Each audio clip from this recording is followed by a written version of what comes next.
Welcome. It is time for DOJ. Dude, I love this game. You can't see the art on here, but the two games I chose for these two cabs you can see here is we got the art for DOJ and we got the art for Radiant Silvergun. Now, I got those before I realized these were sick, but it just ended up working out that way. I had Radiant Silvergun art on this thing because it looked cool and it works with the red. But I had no clue if I'd like that game or not, or if I'd think it's trash. Luckily, it ended up being one of my favorites. Here we got DOJ on there. And we are doing Black Label today. We are saying fuck you to White Label. White Label's the original edition. When you have a cave game that has like a normal version and a Black Label, they're either like a normal game and then completely different arranged stuff. So if you look at like Esgluta 2 versus like Galuta 2, here, real quick, let me make sure I don't got like VPN on or anything that's shit in the bed. Usually, like if you have a Black Label with like Esgluta 2 versus normal Esgluta, it's like completely different game. Or what other ones you got? Or they're somewhat similar. So like Futari normal game, it is very different in some key ways, but like if you play original on Futari, it's basically just like the same game but different. The shots are different. They do matter, but in the grand scheme of things, they're very, very similar. This is one of those cases where in White Label, the game's just, it's pretty similar to this. Like, if you had both of them side by side and you did not know the differences, you probably wouldn't tell. But if you play, you fucking can tell. Your hitbox is enormous in White Label.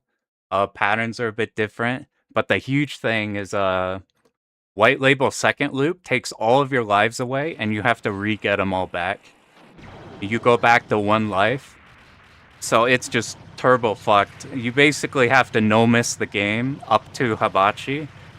And then you have like just enough lives on Hibachi to comfortably beat Hibachi. So if you ever, I always assume when people like say they're playing Daioujou, I just assume they're playing Black Label. Because this one's kind of the cleaned up version of the game, I would call it. No, we are doing Black Label. I wish I was good enough to do White Label. We're working our way up. I think this will be the hardest game I clear once we're done with this. SDOJ was pretty hard with Hibachi, but ultimately with SDOJ, it ended up coming down to, did you do? Yeah, I was saying like you pretty much don't see White Label too much, or just cause I don't know. I think all you tell people is like there's a smaller hitbox in Black Label and that's all you need. But the second loop White Label seems fucking horrifying. So I'm like, I'm too scared to tackle that one. I actually got to do White Label at some point for just like trying out a 1-all or whatever. But so we're doing the Black Label version, which means you can carry lives over into the second loop. You have 7 lives. You get 2 scoring extends, and there's the secret extend in each loop, which is not too hard to get. It's not like SDOJ where your whole run hinges on hitting the stage 4 secret extend, and the secret extend is fucked. Yeah, I think after this, like after we clear, or if we're like in peril and in agony from dying in the second loop, we do a break from and do like do 1-all of White Label just for shits and giggles. Thanks, appreciate that, dude. But so it's been a minute before I put out one of those guide videos, so I was like, I'll do the Batsugun one. That one's really fast. I've done that one a lot. It'd be really easy to make something that I think could help. But I've been labbing this a bunch, and I'm at the point where I think I can potentially clear. There are sections that I think I need to iron out way more. But you get in training mode hell. I'm the kind of person where I don't grind runs. What I do is I try to just training mode forever, get it absolutely perfect. So I'm like, I want there to be like 100% consistency so that any mistake is like an anomaly versus like, oh, maybe I could do that section if I dodge good. But the thing with like second loop this game is it's like, even if you have it tight, which you can get stuff really tight and consistent, uh, it's a lot. It's a lot. It's a lot to do. So I'm like never sure. I'm like, am I ready? Nah, that section might be hard. Nah, that section might be. But I had 2 runs like a week ago. I was just practicing 2-3 boss, the turtle, or it was something. We're like practicing from there, and then I just kept the credit going. He made it all the way to Hibachi, killed Hibachi with 2 lives remaining with like a really lucky washing machine. So I'm like, oh shit, we can make it there. I made some mistakes there too. Yesterday I went from 1-4, just practicing the rails on 1-4, and then I'm like, fuck it, I'll just keep the credit going. And we made it all the way to Hibachi. I ended up with 1 life remaining, and it cleared it there. Not cleared, but like, you know. So I'm like, it's technically possible. I just gotta do runs now. So I think we're at a point where we get out of training mode.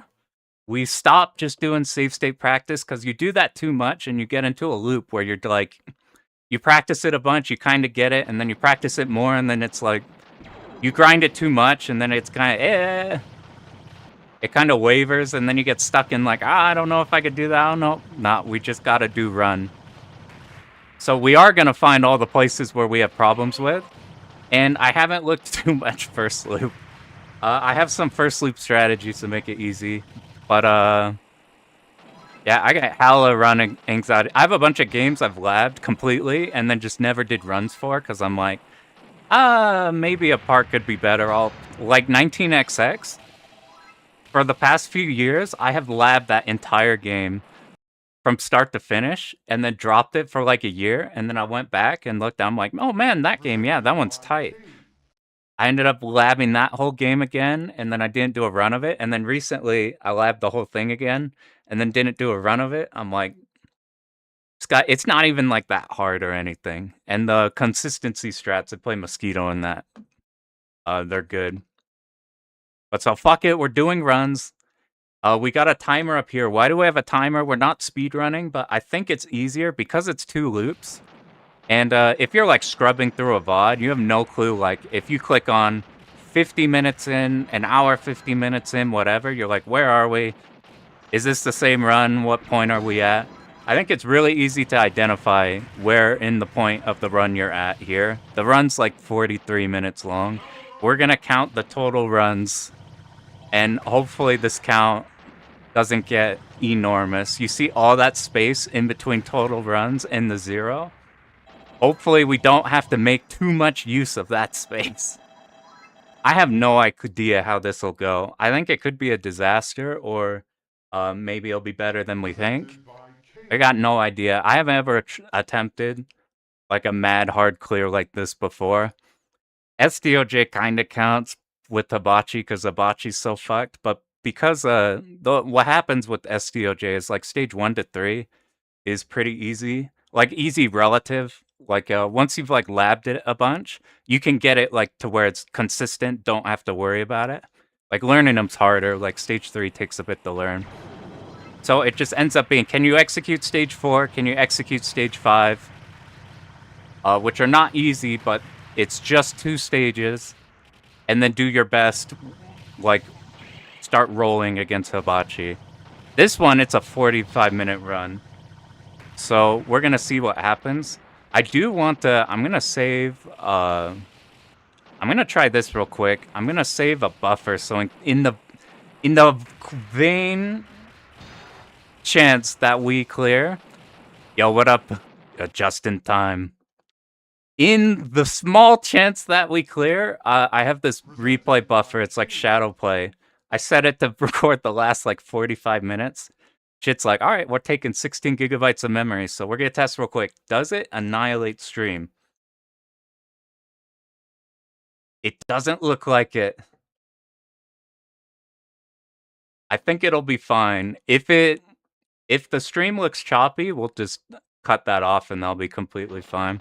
Yell at me if I think the volume's okay, but yell at me if that's too much of a problem. So here's the plan. We're gonna get ready to go. We're gonna dip our first run in. I didn't do any warm-up today because I didn't want to like sweat over it. Because I've been sweating over it too much in practice. Yo, what up, Juju Kenobi?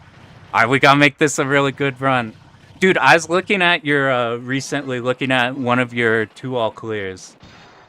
And, seeing you, like, stressed as fuck on Koryu, the first pattern with the fucking lines, the blue lines. I'm really happy to see I'm not the only person who, like, is in peril every time you have to dodge that pattern. Fucking terrifying. Oh, your run of this was fucking cool. I wanted to do DDP. All right, we'll start this because I've been yapping a bit. I actually labbed all of DDP second loop, and then I was getting driven crazy because this is a game I really like more.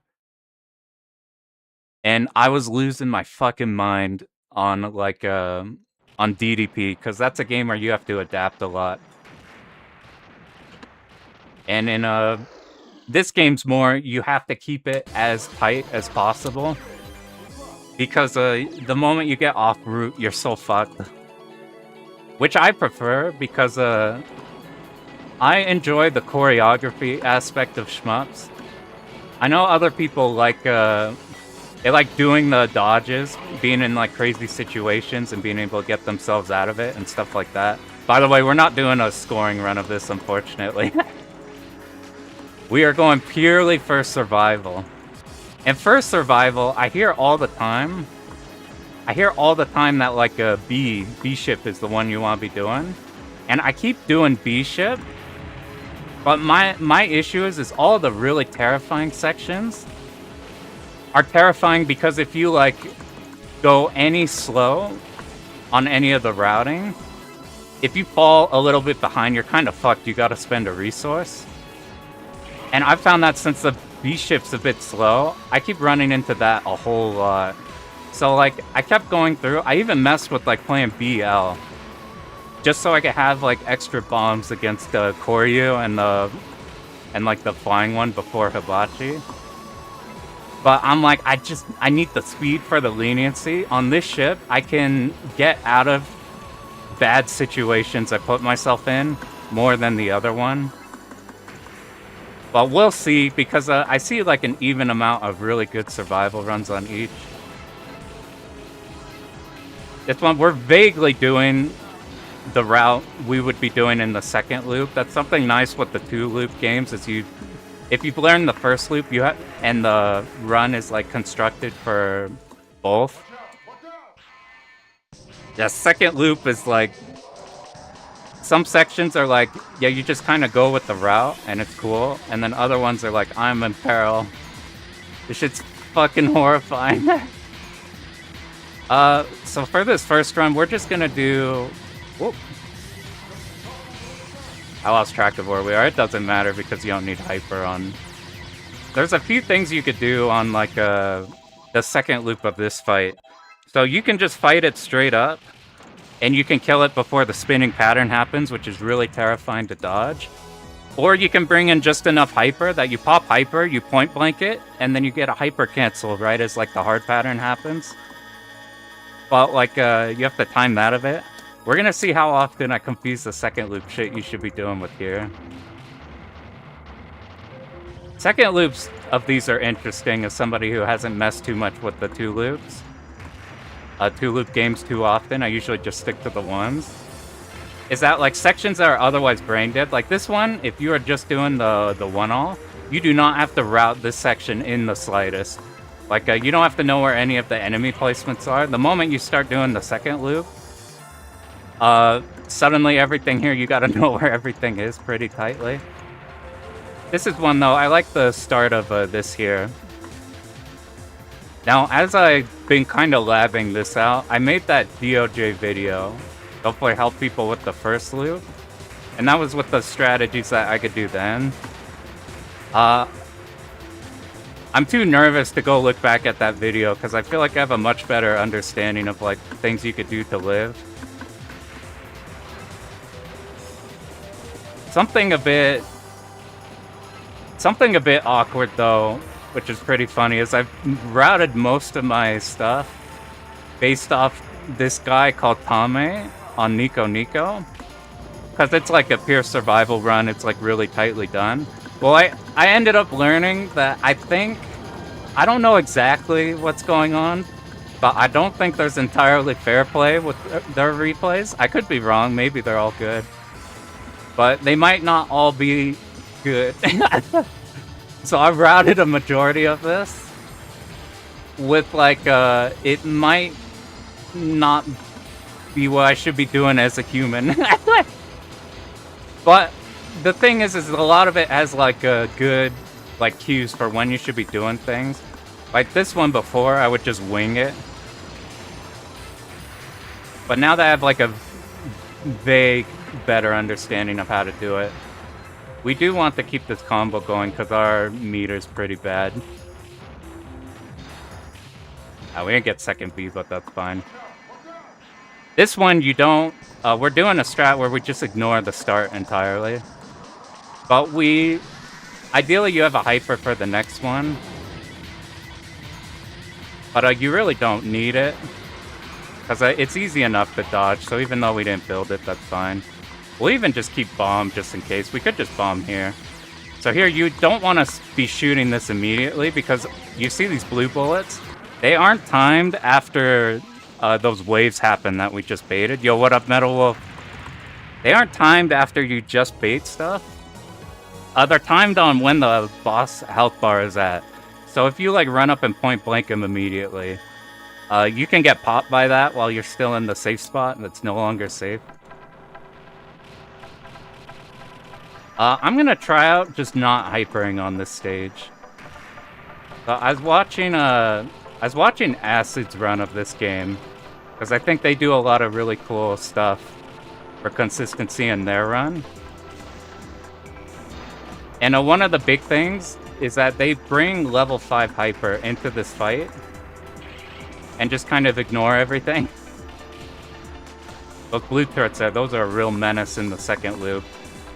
But we want to like consciously remember to be hitting those stuff. Like this one up here, it just shoots that blue wave there, but there's a lot of parts. I've always looked at this stage as one that's like, I used to be really terrified of this stage as a new player on the first loop. But once I learned like how you actually do it, it's like really comfortable. Like it's pretty much just your route does everything for you. 1, 2, 3, 4, 5, 6. Like this is, since we've done the second loop one, this one's kind of in slow-mo for me, so we don't have to deal with that one too much. Okay, we bait these a bit, and then we have enough room to skim by. We don't need the hyper for that, really. Oddly enough, this section since we aren't scoring, sections like this, where we just try to survive, are quite easy.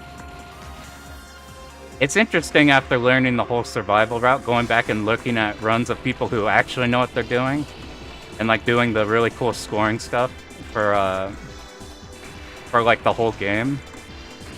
And it's like, I don't know, it's like a beauty to watch. But sections like this are like significantly different depending on if you score or not. Like here, it's just extremely comfy. If you don't know this one, then you fall behind and all the big enemies live, and it's a real problem. But for here, it's kind of more relaxed.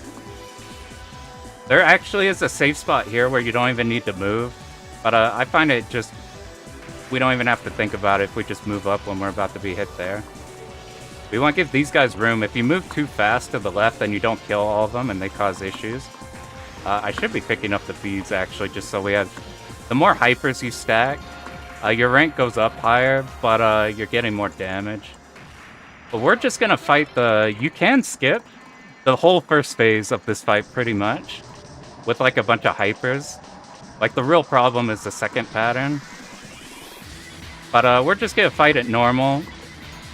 I've tried to learn how you do the second phase of this boss without spending a hyper and bomb, which is not the worst because in this game when you hyper and then you bomb, you lose rank. So everything gets like a little bit easier. But the next stage has a problem section which we might want a bomb for. So if we could save a bomb, that would be cool. And I think I have a understanding of how you're supposed to be dodging it. So we'll look at this one here. I don't know if this is right, but we're gonna get in the middle of these. These rotate 3 times, and then they swap over. By the time they're swapping like this, these come down. If we are moving off to the side, anytime you see that sound indicator, you can hyper and go in. So we saved a bomb there. I don't know if it's bad for survival, because we don't get the rank loss, but it's not the biggest deal. Like, we don't hyper as much as the scoring runs do. But we now have a bomb available. And the section I'm talking about is the, what are they called? The turrets that are on the rails. So I ended up stealing the route for these towers from the potentially cheated replay. But I couldn't be bothered to learn one that might be better. I think this one's good. I think I got this one down to a point where I'm extremely confident on this one. We're basically... Oh, I did that bad. We're basically waiting out... Each of these towers on the side has a really hard pattern to dodge, and a pattern that basically doesn't hit you. And based on how we've moved the camera, it'll either not... Like, the hard pattern will get shot off screen. So the way we moved there, we never got to see that at all. I made this shit up because I was too tired of like trying to figure out what to do on this section. So I found you can just stream it all here. Just not sweat it. This is my favorite section in all shmups. This one is really, really, really good. Because there's things you have to consider on this one, like ways you have to bait the mid-sized enemies. But the like, you can comfortably be aggressive without feeling like you're terrified. And like putting your life on the line in an extremely dangerous way. Ah! So we're just gonna, since this is first credit, we're just gonna play out the whole thing. Once we're doing more runs, my idea is we should probably reset on death before... Like, for sure before stage 4. I messed up my new strat I want to do. We'll just keep it going. Basically, if we want to have enough resources for the end of the game, ideally I want 4 lives left. This is pretty messy, but it's first loop, so we don't, like, get toasted by it. This is the last one. I think we have less damage. Here's how we're gonna make it so these canisters that fall down are the actual killer. So we wait there to bait it, and then we can move over. If we do it in that way, we don't have to... We bait them on the wrong hemisphere. Here's the section that I think's pretty spooky, but because we died, we have 2 bombs. These, where they appear, is completely random. But the Zako positionings aren't. So I don't have it super down on the exact Zako positionings.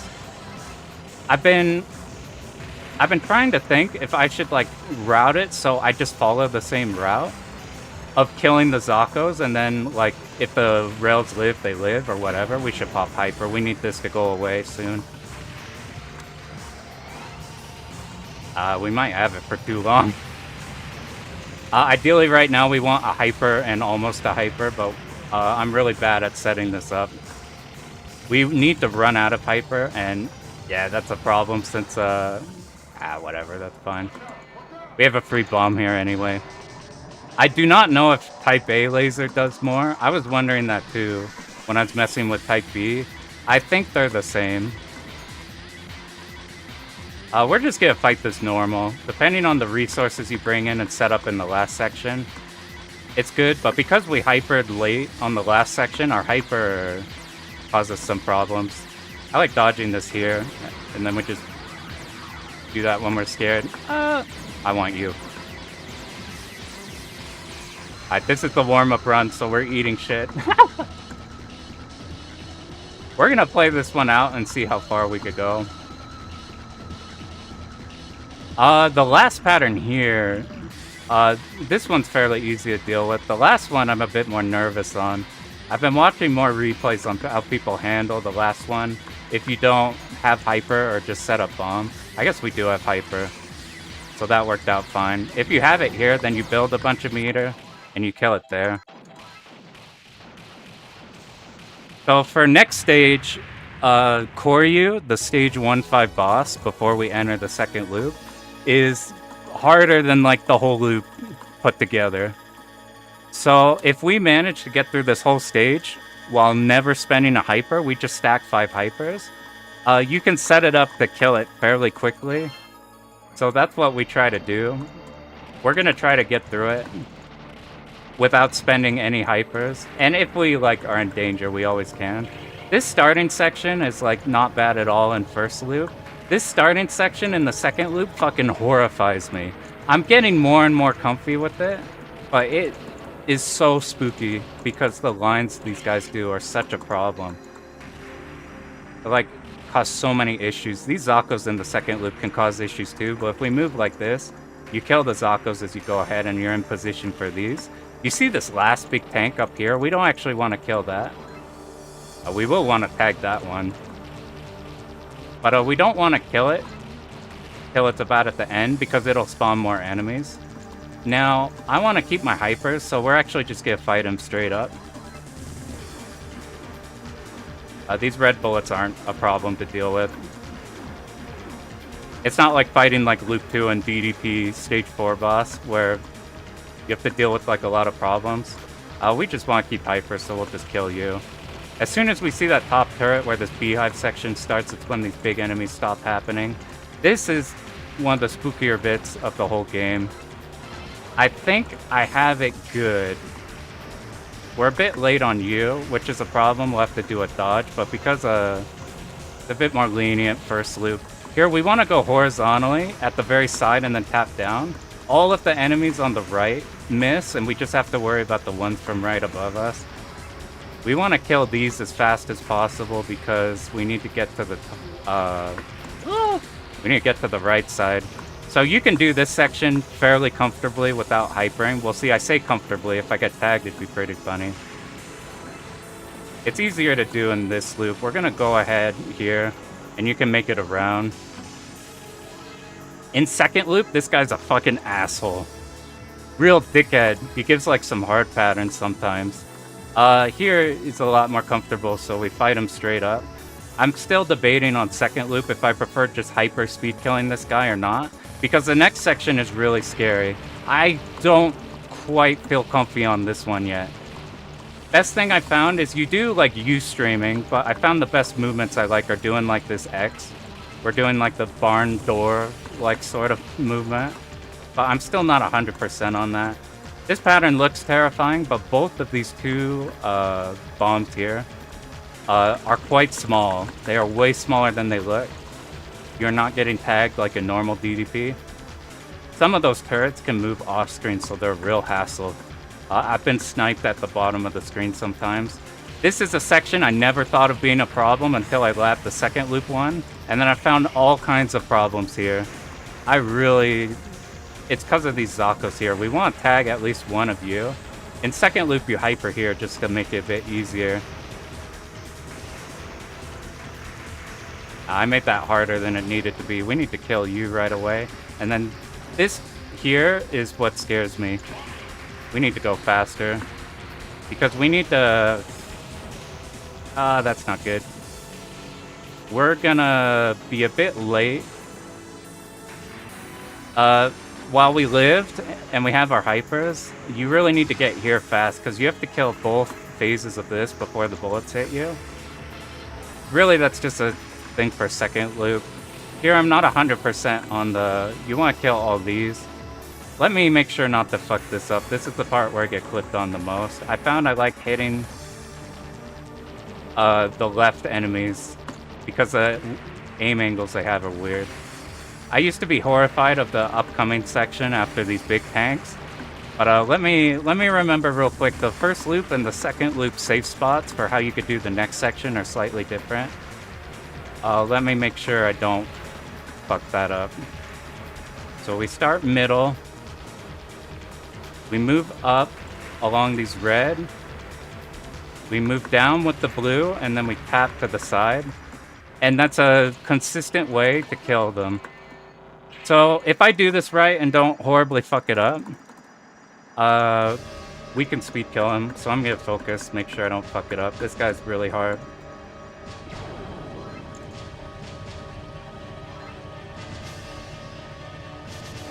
Oh, whoops. I hit my menu key. That's bad. You want to bait the red one to the left, or the right. And then you can dodge the ones down without any hassle. We're just gonna get you out of the way. So this one's harder than the second loop version. The second loop version, you can find a pattern. This one could kind of fuck you over. This is a pattern that I used to think was horrifying. But I found you can do a consistent strategy for it. You can do the same dodges. It's not like giving you a random dodge. And by the time it'll be like this, where it's like a couple shots remaining, you usually have hyper by that point. And as soon as you see that, you like, anytime you get that sound indicator, you move up, pop hyper, and you kill it. Your hyper rank doesn't carry over into second loop. So that's a bit of a fudge run. I think when we do like serious, like this is our first run. I think when we are in the thick of it, I think one death loop one maximum is what we would want. The loop requirement, there's a bunch of them that are optional that you can hit. The one we care about is you can't die more than twice, but if you die more than twice, you're fucking not doing the... I appreciate it. I fucked up a lot of things there. So now we could get to here. Unlike DDP, we have iframes at the very start. I like this first stage a lot. First stage of the second loop. Something here, you see the red bullets from the big enemies? We have to route ourselves around those, so watch this. We're gonna laser here, and we're not killing like all the Zakos yet, because we'll kill him as we stream this guy here. We're gonna use shot here because we want the real problem are all these Zakos shooting stuff. This could be left, middle, right, and we're gonna leave like one over here and then move. And now we can stream everything, and we don't have to actually dodge. This one here. We want to do this. We want to hold laser at the diagonal, so we have enough time to be able to kill these big enemies without the Zakos being a problem. I put myself in a shitty position, unfortunately. I thought I was on the next section, but we were on the part where we needed to kill the tank on the left. Luckily not too big a deal. I haven't done this loop with pop the hyper on this, so there's a chance the sped up bullets could be a problem. But the first stage here isn't too tight. Here, we'll just stream all of these first. And we jumped 2 hypers, that's good.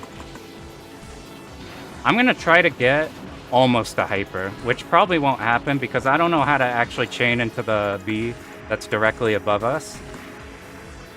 There's like a B right here. I don't have the chaining for it. Ideally, you have a lot more hyper meter here. Since we don't, we're gonna have to dodge one pattern. After the sound cue here, tap down, get some point blank. We have to dodge this. And now we want to get you out of the way. So as long as you can dodge that circle pattern, even if we don't get like the optimal thing for survival, it's only one additional spot that you have to dodge in, and not like you might die or anything. When I was first learning the second loop, the start of this stage was a big brick all in the face.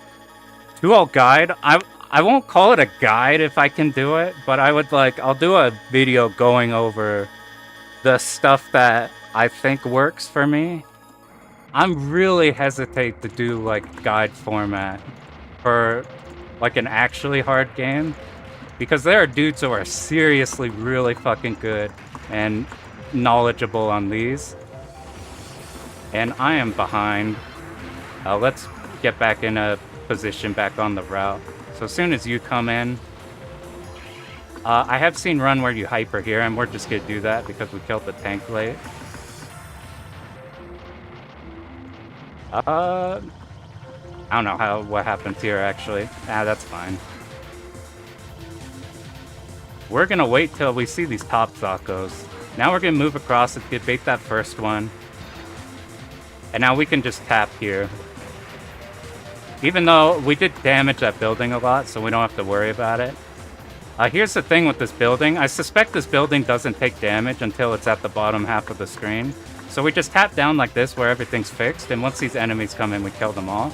We want to bait these flying dudes to the right first, so they're not a problem. And once we get this started, we just do like figure eights. And it dodges everything. We don't have to worry about getting tagged anywhere or anything like that. We're gonna do the hyper on this guy like we do in Loop 1. He's pretty similar. You don't even need to, I don't think, but we want the hyper for the next bit. It's a bit tighter on that spot there, which is why you stay in the middle. Let's me not fuck this up, because I always forget one part here. We have certain timings that we want to get to the next part in order to be in a position where we bait the tank. So see this tank up here? We want to always be baiting it in a position that causes us the least hassle possible, so that we can move in the middle without getting fucked over by things. Now, I am in a bit of danger here, so we gotta do... Nah. I probably could have attempted a hero dodge there, but it would have been difficult. How do we fix this situation? Our hyper is not gonna let us pick up these bees for meter. You need to not be in hyper to pick up these. So we're pretty fucked on this boss. We pretty much just have to last as long as we can. I did look. I need to lab it so I'm comfy with executing it. But you can do the start of this fight, the later parts, comfortably without, like right here. This is like a pseudo streaming section. Okay, I made sure to stop shooting for a little bit there so we don't trigger this part too early. We have to do this now.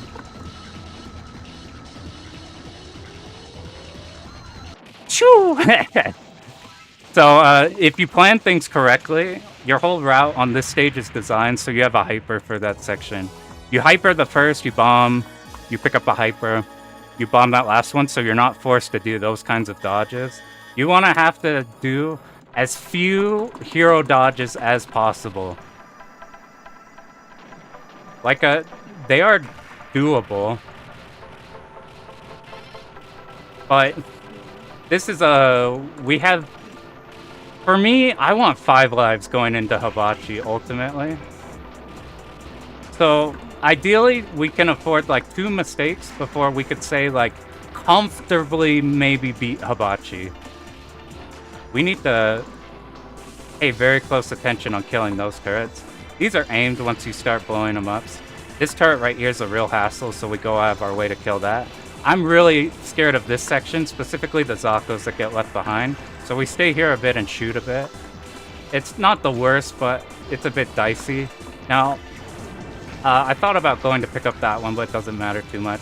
This section's a bit spooky. We got a good pattern of red bullets. I'm not good at consistently setting up the Zakos to not be a hassle on that part. Now we pray.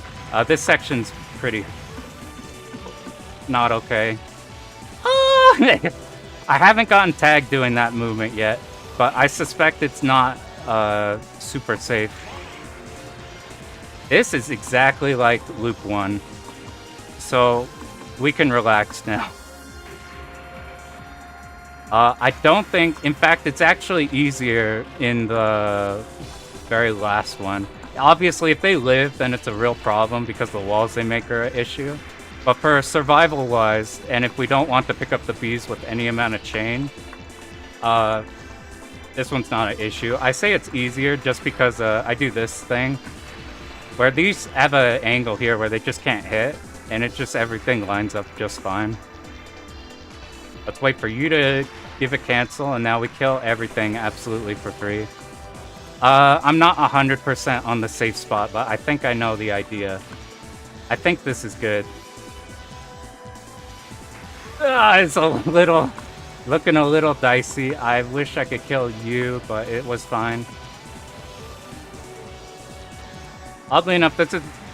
once you're past... uh-oh, that's not good. Please die. Please die. Please die.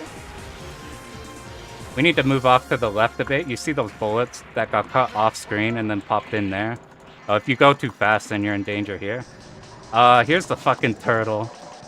I'm gonna do dodges for a bit.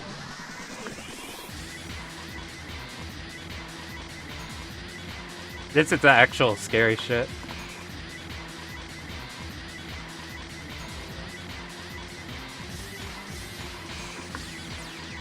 This is the one that looks terrifying, and it is, but it's less spooky than it looks, believe it or not. I made it even... this one's actually scarier than that last pattern. But the real... I should have died. I got a Akeda dodge through there, where I baited it incorrectly, but still lived. Ideally, we get through here without bombing. So 1, 2, 3, we sit in the middle. We want to bait these cones to the left side. Pop hyper, get as much as we can. Try not to die. I got too scared, so we're out of a bomb there. Which means we probably die on the rails. Ah, fucking rails, dude. So ideally, you beat that without bombing, because you go in here with no bombs. Like, if I say we no-miss to this point, we wouldn't have a bomb for the rail section up here, which is a fucking nightmare in this loop. Like, it's the biggest thing that, like... I did this wrong, but it doesn't matter. We want to go about when these are down. If we rush up fast, we hit these as they spawn and nothing happens. We wait for a few explosions, and that's where this gets all of its patterns, like shut off screen. We wait here till Zakos come in. I went a bit early, but that's... fuck. So the run's dead, but we're gonna keep going because this is our practice run. This is our first run, so we need to figure out all the problems we need to solve and get comfy with doing the things. I guess technically it can clear, but I can't clear it. The only times I've killed Hibachi when doing everything perfect but having 3 lives total is like with miracle dodges. But we're gonna keep going through to make sure, I need to make sure we do okay on the rail section here. We want to bait these like this, the fixed angle. These are just like first loop, you don't have to worry about them. The real problem is the last set of rails, you have to be really hyper aggressive to make the next part easier. We go on the side there to bait those. Alright, this is the part here. We want to go fast, like really fucking fast. So we get you out of the way. We're going to bait one off to the side. And that's in time so that that one doesn't mess us up. I didn't need to do a dodge like that, but I wanted to get up here. This is just a way to make this part brain dead. This is a setup. It looks like you'll get hit there, but you won't. And the reason we do it at this timing is because you get ahead of those left Zakos. So we could craft the path here without a hyper. I needed to be lasering that tank, so we have to do dodges for no reason. But it's not a problem. I've thought about just hypering there anyway, just to make that section more consistent. But I don't know. We stay here to kill that cartridge. See, if we moved a bit, and like that cartridge there, those are motherfuckers. Those cartridges are such assholes. Did we kill it fast enough we get Zakos? We don't. So this is my most terrifying section of the game. This is the thing that scares me most about doing the 2-all. Even the loop 1 version of this horrifies me. So we can memo the positions of the Zakos, so I'm not even like thinking about the rails right now. I am just worried about what the Zakos are giving us. We might get... Oh my god, Ikeda, again! With his blessing, god. See, that's why you want a bomb there. This part's pretty spooky without, it's not the worst, but... That's why I want to get to, like, extremely... No, we didn't, I think we broke the chain. This boss is horrifying, too. The thing that scares me most about second loop is not Hibachi, it's not stage 5. It's this stage causing us a bunch of problems. We're just gonna hyper when we're spooked. Because we only... Let me do dodges and shit. This should be enough to kill it. We don't have to dodge this one. I can do this one without hyper or any resource. This one's pretty much just like the first loop. We got blessed with the easier pattern. Now you can do like an inner dodge where like you don't follow these entirely, but I forgot exactly where you want to do that. It didn't seem necessary for that part. We don't want to be entirely hugged with the wall because we could get walled off by those. Do I have a hyper? No. Actually, we had a bomb, so what I actually should have done is just bombed in the last pattern. Whenever they go in the middle, you just bomb and hold up and you kill both phases. I thought I had a hyper though. So this is 2-5. This starting section, I don't know how to do. You have to be comfy enough with where the Zakos can shoot red shots.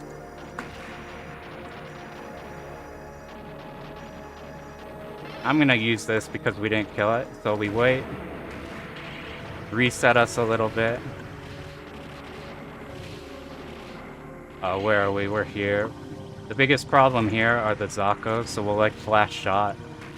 Like, we need to get all the way. Luckily, it gave us a clean path. We were late there, so it was causing us some issues. If you... Ooh, we don't have hyper here. So we're gonna try chaining into the B. Ah, that's such dickhole. Alright, we gotta fight it straight out. Which is pretty terrifying. It's super rare to not have hyper there because you both, that's the... I genuinely thought it would die. I was thinking about other stuff. Whatever. Alright, we're gonna keep going through here because any stage 5 practice is good practice. This whole section is just turbo fucked. It's just so fucked. We used shot for a little bit to clip one of the enemies there so we don't have any lingering ones. We're a bit late, so we're forced to dodge here. But we'll get to here in time. We want to go horizontally so that the enemies above aren't an issue. Do we have a hyper? We do. I saw that +1. We are gonna hyper and see if it causes us issues. Since this run's dead, this is a good time to experiment with this. You can do this without meter, but the boss ahead is a motherfucker because he sometimes walls you. So you can do this and not have to do a scary thing. And you get all this point blank time while all these Zakos are here. The problem is the next section after this I find really hard, like even harder. So ideally you want to hyper for both. I'm not 100% on how you set this up. I think the very beginning you gotta do a few hero dodges. Not like that much, but you really gotta spend a lot of time looking and spending all that downtime finding a path like we did there. If you have a hyper, it makes it easier. You only have to stream like once or twice. We get a little point blank. If you have hyper here, these guys build you a lot of hyper, so that's another reason why you want to hyper the last section. This thing here, it's just like first loop. They go faster, but it's not a problem. Next section went from, I never even thought about it in the first loop because it was so easy, to this shit horrifies me. So we're gonna blow a hyper because we're about to build one. We need to kill. If we could kill both phases, that'd be cool. There's an argument that I shouldn't have picked up that B so I could pick it up after hyper, but I think our hyper lasts too long. We need to go fast. As soon as this pops, we need to go up and point blank you, because I'm really bad at doing this pattern if I'm any slower. So we go 3 and then across for 2 and then across here, and then because we have hyper, we want hyper for the next section at about this timing. We want the hyper because we need this shit to die. We need both to die, and because it's wider in second loop, it's a problem. And this section has got me fucked up. I fucking hate this section so much, man. Right here. We did it pretty good. I tried doing that type of movement. I find that to be the most consistent. Now, I need to spend some time to remember what the loop 2 version of this safe spot up ahead is. Okay, I remembered it. This could be a bit dicey, though. We want to get on the edge of the blue so we can hit these Zakos and be in line here. We want to be on the B, tapping down with the blue. And now we go up ahead with the red and tap to the side, and it kills everything for free. So that section, while it looks scary, is actually mad comfy because it's alright, here's the... Let me see if I could do this. This shit is so fucked.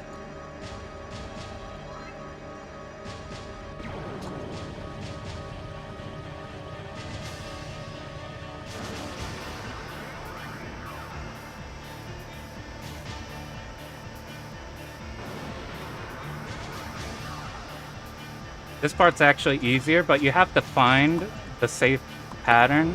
I did not. I think it's on this side. No, it's over here. I'm really, really fucking bad at seeing it.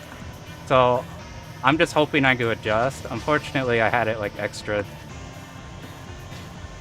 I put myself in a really extra poor situation. I mean, at least we made it to here. This pattern's fucked.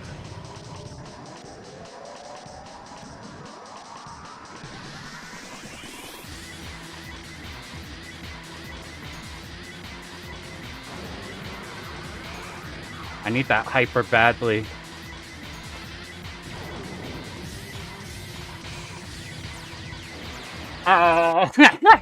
So, that third one fucking horrifies me. That third wave of that, I still don't quite understand how you don't get ram there. I kinda do, but that's not a bad for first one. We made it to Big B. Presented by Kane. That's not the worst first attempt. Let me pause you. So real quick, this is the thing that I've been worrying about a lot with Big B. I think Big B is the actual gatekeeper of the game. Let me get to him. Is it right here? Okay, yeah, so this pattern here. So this is the... I'm trying to think if I have this correctly. It's too long if you want to... Yeah, I'm like... If I have like 2 bombs there and then hyper, or if I happen to drop 2 hypers, I'm like, ooh, we skip it. But like, that shit is so scary. I keep looking at replays, and the first 2 are easy. Like, you can balance between like point blanking it and not. But once you get to here, you have to tap like so fucking tightly. Yeah, you're right. I just like, I gotta make that first shit so much more optimized. But that's not the worst first attempt. We made it there. So now, where did we die? We died a silly place, stage 4, I think. And then other times we're from I forgot the route for a moment. So we're gonna go back in again and see how stuff goes. Gotcha. Okay, that's good to know that like that's just how it be. Because I'm like, I've been looking at so many replays, and the good ones are just killing it fast, so you don't have to worry about it. But the ones that don't, I can't tell if they have something that works or if they're just kind of getting lucky. Because that shit's spooky. All right. Now for run number 2. So we're having the timer here because it makes it easy to tell at what point in the run it is, or if you're scrolling through. I have seen the outside of the pattern. Like I watched. I'm too horrified to do that strat because I'm really bad at the pattern afterwards. I need to mess with it more because it seems like if you can do the pattern after, then that one is like turbo consistent. But I'm so bad at it. I have messed with the hibachi strat where you uh like if you really don't want to do the suicide and then 2 bombs strat, like if you're have 3 lives total and you can't afford that. I practiced learning that, but the big B, I'm too shit at doing the third pattern. So I just pray Lord Umbasa, we don't eat shit to the third part of for you. All right, we're going again. This time, I didn't show it in the last one, but I stole this from Acid's run. He just doesn't hyper until stage 2 boss, and then you just speed kill the shit out of stage 2 boss. And then you build. I'm not good at building 5 Bs, 5 hypers worth to make 1-3 boss brain dead. But we could try getting as much as we can. But yeah, that went better than I thought. I wasn't exactly sure, so I've been at the point where I've been just labbing everything. I haven't done full runs really. So I wasn't sure once we combined the full run with also yapping how things would go. And there's definitely a few sections where I needed to be on rally to save the resource or not.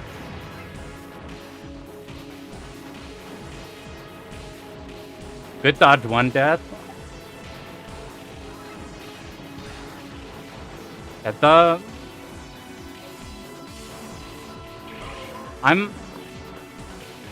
think I'm at a point where like so my biggest issue with like washing machine so far is the part immediately when immediately after the washing machine begins and it's no longer just the red lines. The part I've been struggling with is that initial part there where you have hyper up. The initial red lines happen, and like my success rate drops like dramatically for doing a 3 or 4 life hibachi if I get insta pop like right there. That's been the thing that's been demoralizing me most.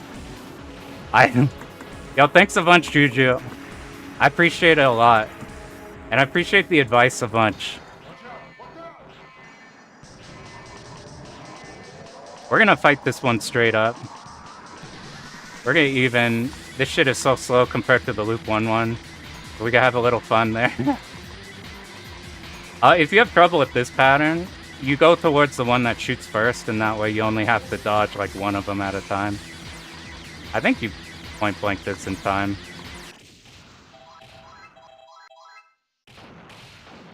But anybody here, are you also playing this game? I'm curious of the opinions of people who main the B ship.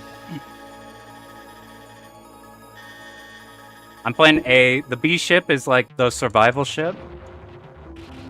But I find this game is so tight on your route. You don't need the speed in this game. But if you're off route, off your timing, like if you fuck up the Bs on like 2-5, you're just turbo fucked.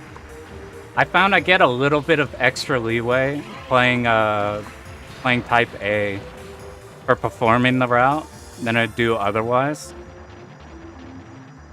By the way, for anybody watching, has the stream lagged at all or like been choppy at all? I'm doing a replay buffer in the rare case we actually do get a clear. Just so I can have the recording. I'm not sure if that messes anything up. I think it doesn't because that shit's pretty good, but I didn't kill the turrets here. You just sit here because this building here doesn't die until like right now. I should be picking up all the bees with... We want like 5 bees on here. Okay, I appreciate it a bunch. We're gonna try to do the thing where we just speed kill the living shit out of this boss. We want 5 hypers for that. I'm comfy enough with doing this section without needing hyper, so we'll just collect them. Try to chain as best we can. So here's the route for this. We wait for here. We're looking at the explosions. Once we get the rightmost one, we move over. Once we're about to be hit, we move over, kill the tank. Tank's dead. We stay here till we're about to be hit. We get this bee, and it's in time to bait the tank. Now we stay here. It baits the tank again. We hit this tank in time that where we could go in the middle. This part I'm a little less good at keeping the chain there. In fact, I should be on the... You want to kill this on the... You don't want to get sandwiched on the other side. It causes a lot of problems. If you're better at chaining, the reason you would do this strat is because here we have to time it. So look at our resources. We have almost a hyper, and we have hypers, which is good. But if you don't want to have to like route the hyper perfectly, if you just build 5 and then build 1 more, then you don't have to worry about build up at all. We're just gonna bomb. I'm actually did way more damage than I thought. We have to stop shooting, and then once he kind of starts, then we can do this. Because you see there, those blue bullets there? Those blue bullets go out at a certain damage threshold, and because we did too much damage, they went off and almost killed us right there. So you don't want to shoot once phase 1 starts, or phase 2 starts. We're gonna try build... I'm not good at routing the bees here. You can chain the first bit here. The old route I used to do actually chain this better, but I don't want to remember anything from my old route of this, because if I start mixing stuff up, then I'll be more hesitant. There's a bee somewhere. I don't know where it is. Ah, whatever. We want to focus on killing this blue turret, because once we hit second loop, that blue turret's the big problem. We're gonna let that bee drop off. My meter! I don't think we'll have enough, with my routing, we're not gonna have enough to get, like, if you get 5 hypers, and then get to, the turtle, you can skip the entire first phase of turtle. You do a shit ton of damage on a second phase turtle. And if you're comfy with dodging for that little bit that you have to on the turtle, then you just blow out this entire boss. It's not the... In the grand scheme of things, it's not the hugest deal for 2-loop purposes. And I worry about... I think the rank works out fine. But the thing I worry about with the 2-loop stuff is... This is why I needed to do runs, to see how agonizing the first loop would be.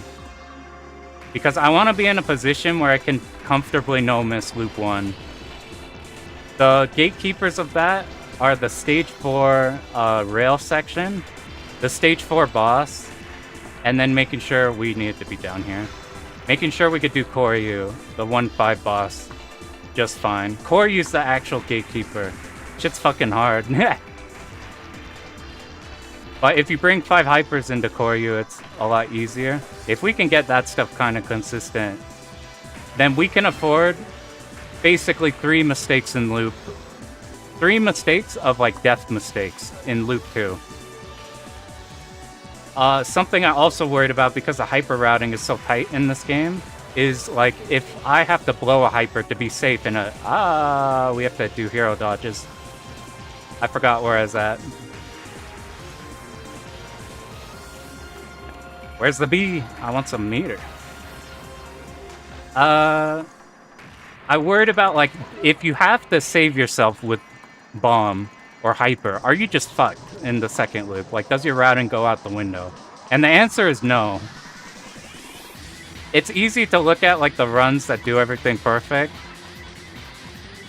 But, there's a bunch of runs that clear with a significant amount of mistakes as well.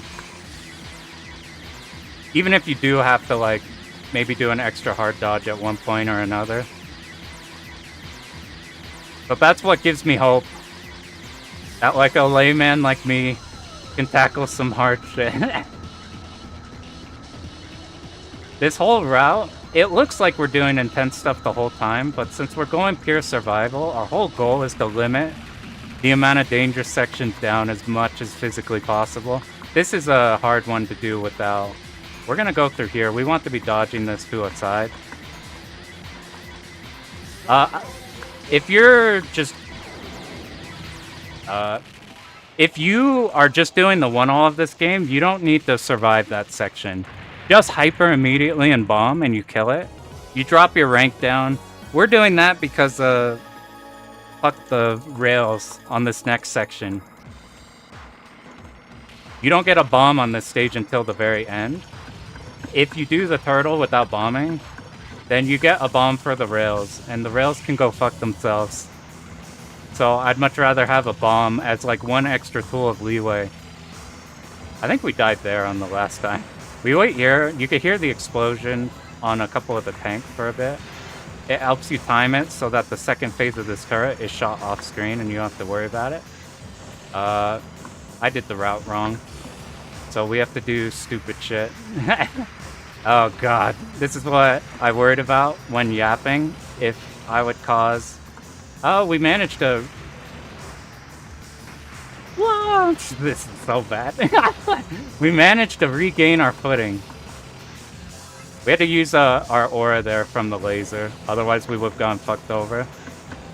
I just imagine as we get better and better, though, at doing this on stream, we'll forget the route a bit less. Now, did we die on this section before? If anybody remembers where our first death was on the first run, I feel like I died in a dumb spot on this section. I need to take note of exactly which sections we're dying on, so I could just grind those out specifically. Which, it's a lot of potential sections, but... Alright, let me... What was, I was mixing up which of the strats I wanted to do. That's why we just want to stick to one. We're going to do our old strat. This one has a potentially scary dodge that you have to do, but it's whatever. It's right here. Nah, it worked out fine. We'll keep it going, but... That's the second time we've died on a spot where I think is otherwise free. So, next, going up ahead on first loop. Next time we're on first loop, I'm going to be doing the brain dead strat for that section. We don't have stupid stuff like that. I think we're down in power. So I spent a little extra time in the middle. Ideally you bait those down, but it's not... Yo, what up, Vizzy? Yo, it's been a minute. Did you win all the Undernight brackets?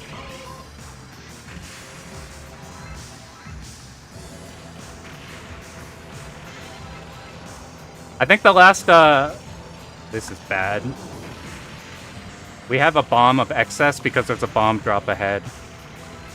This is, what I'm gonna end up doing later is I'm gonna lab out the Zakos very specifically on where they spawn.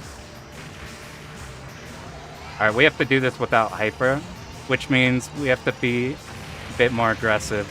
Our goal now is to get... I should have waited. Our combo's so low. We dropped our combo somewhere. And... we dropped the combo again. Ah, la la la la la la. You gotta have both? Hell yeah, dude.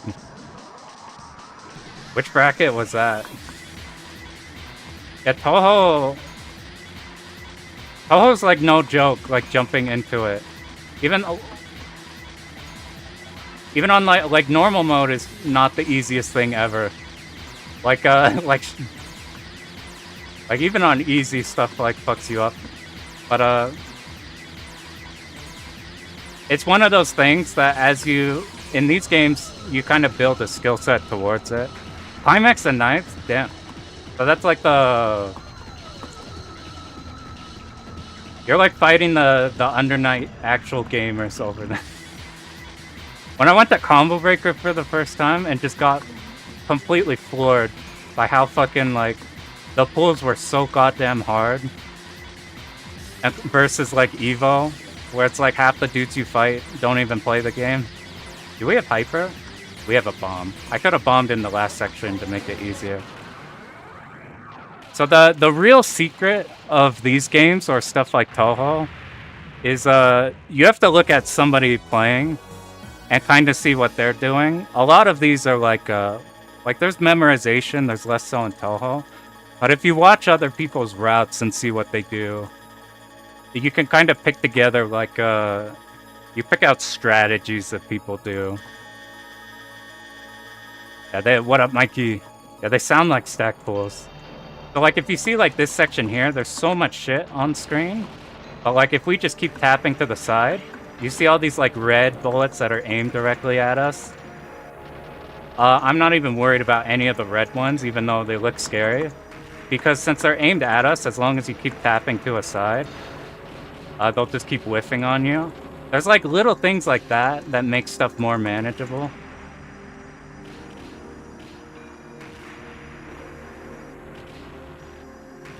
Otherwise, like, oh, I went a bit late here.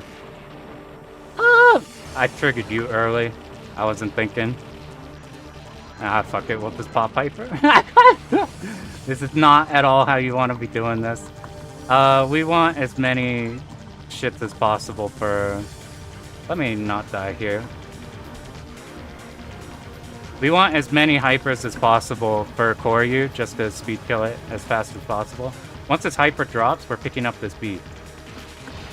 We failed in time, but that's fine. Because it lasted so long, we do have that... We gotta do hero dodges again for no reason. This starting here has a bit of leeway time-wise, and its first loop. We want to use spread just a little bit there to kill remaining enemies. We're gonna wait here for like one, and then go. We need to... We're going pretty late, but now we're good. Now we just have to dodge the ones above us, because the one shot behind us.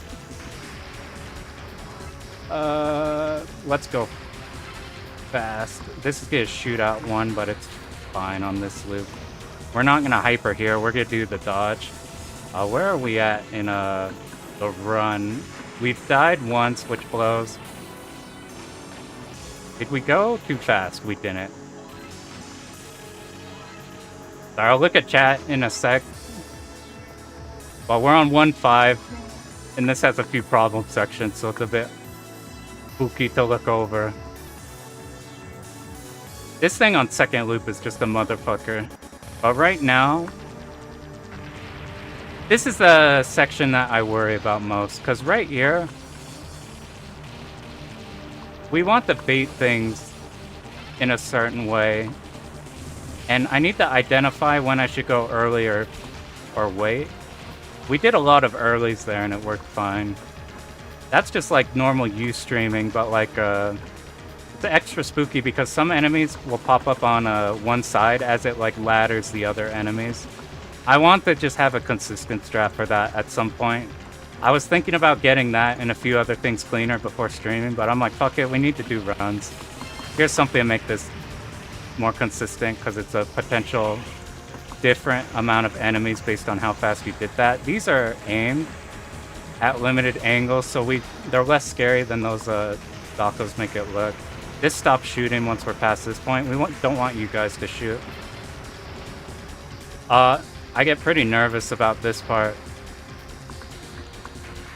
It's fine, we baited it the right way. This is a little spooky. 1, 2, 3, other way. 1, 2, and we're good. If you're in the middle of these tanks, like right here, then your laser immediately hits the next one. I didn't get any combo off that. We wait for both of you. This part I don't like at all. I fucking hate this part so much. As long as first loop, it's easy enough to kill all these on the side. And then we could kill these. They have a limited angle, so in this lane we're in right now, if you're on the right side, it's not the worst thing.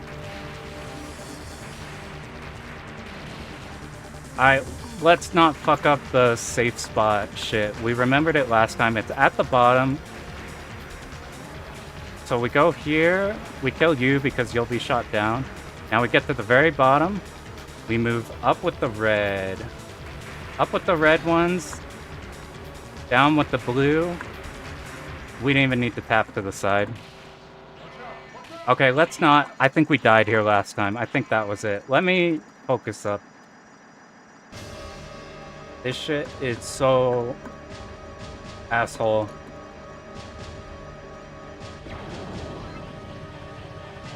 We want as much point blank as possible. We beat the red shots down. And now we just live for as long as we can. We want as much point blank as we can to avoid this pattern. If you do a lot of damage with your hyper, you can skip this shit, because this shit is so goddamn random. We are just playing it ultra safe. This is a setup for this. We don't have hypers. So we're gonna just try the setup. And then we have to make it... Ah, God, I knew that shit would happen. I don't have a good grasp on the hitbox. Ah, that was so bad. I should have just bombed. And, alright, we gotta... Sorry, we gotta reset. So, that's the thing that scares me most, because your whole 2-loop entrance boils down to not fucking up that fight. Our first run, we made it to Big B right before Hibachi. This one, we got really greedy with resources, and we didn't want to spend them, so we tried to do hero dodges. Because of that, we're now on run 3. If this one's no joke. This is in the mid to higher echelon of like this companies. It's easier if you're just what we're trying to do is, if you know like Ghouls and Ghosts, where you beat the game and then you gotta beat the game again. That's what these games do, except the second time is like super fucking insane. We're trying to beat the second one there. What chair? I have these stools. I have these stools for the arcade ones. These aren't like the God title ones, but they're good enough. Otherwise, I got a secret lab one. Alright, so things... Where did we die there? We died on the rails, because we weren't thinking. And then we got mad greedy on Koryu. For right now, we're just gonna play Koryu extra safe, because like losing a bomb going into the next loop is not a big deal versus losing the run like we did there. So that's the plan. We're going in again with less fuck up on Koryu. We're getting better at talking and not forgetting the route, which is the biggest thing.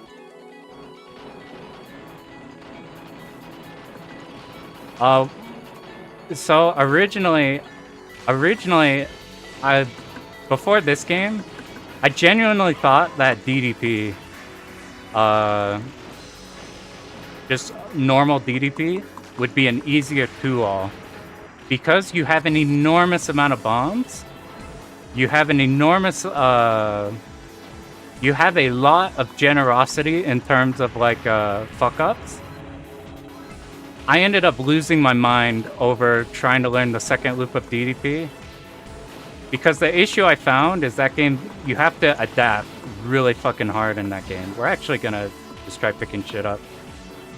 You have to adapt really hard in DDP second loop, because there's you need an astronomical amount of bombs for the final stretch of the game. 2-5, 2-6, 2-6 boss, fucking everything. Big B, Hibachi, you're bombing 24/7. So all these free bombs are not so free in the second loop of normal DDP. And in order to not lose bombs, you have to... There's a few RNG sections that drove me up the wall, where you have to be really good, or you have to be lucky, and I'm not very good, so I have to be lucky. So I was losing my goddamn mind over going into 2-3, and 2-3 takes, depending on your worst possible RNG for the 3 parts of the stage, would take, for me, minimum 5 bombs. And on a good run, no bombs. That's how like crazy the differences could be. It's because the first, not mini boss, but the first big ship that comes in and shoots the circles that go out. I didn't set the timer.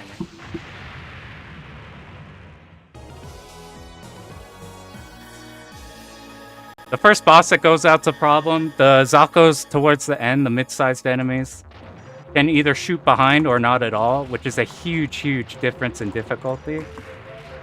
And then 1-5 hallway, 2-5. I was like losing my goddamn mind on learning DDP, and I suspect, depending on what type of player you are, that it could be easier or harder than this one. So I ended up deciding, fuck it, we're just doing Daioujou because I like this game more. And this game, there is very few deviation. If you are able to consistently do the same movements, the vast majority of the game will behave the same.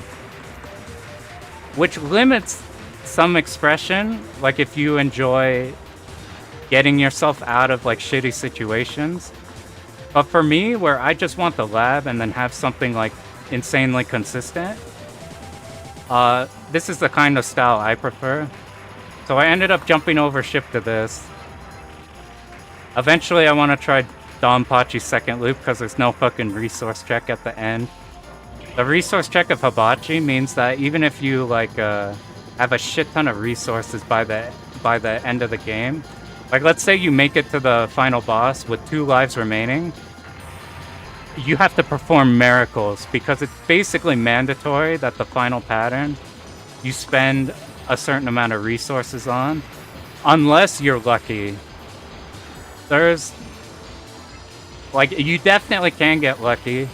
I have no missed in practice the entire stretch of what do you call it? I have the Koryu to Hibachi. I have had a miracle run before in practice that no missed it. But my current rate right now is if I have 4 lives remaining, I probably will kill it if I don't fuck up anywhere. Probably. How many? I mean, we don't have 4 hypers, but this should be good because check this shit out. We're not going to shoot because we're about to get hyper. We're gonna get the... Yeah, we got the cancel there, so we could get extra damage. It doesn't matter for this part here, but... the thing to practice in second loop. Danger, danger, danger! Because I shot late, we're gonna wait a bit. And then we're gonna hyper there. I wasn't at the normal timing, so if I just hypered and sat on it, there's a good chance it would have died.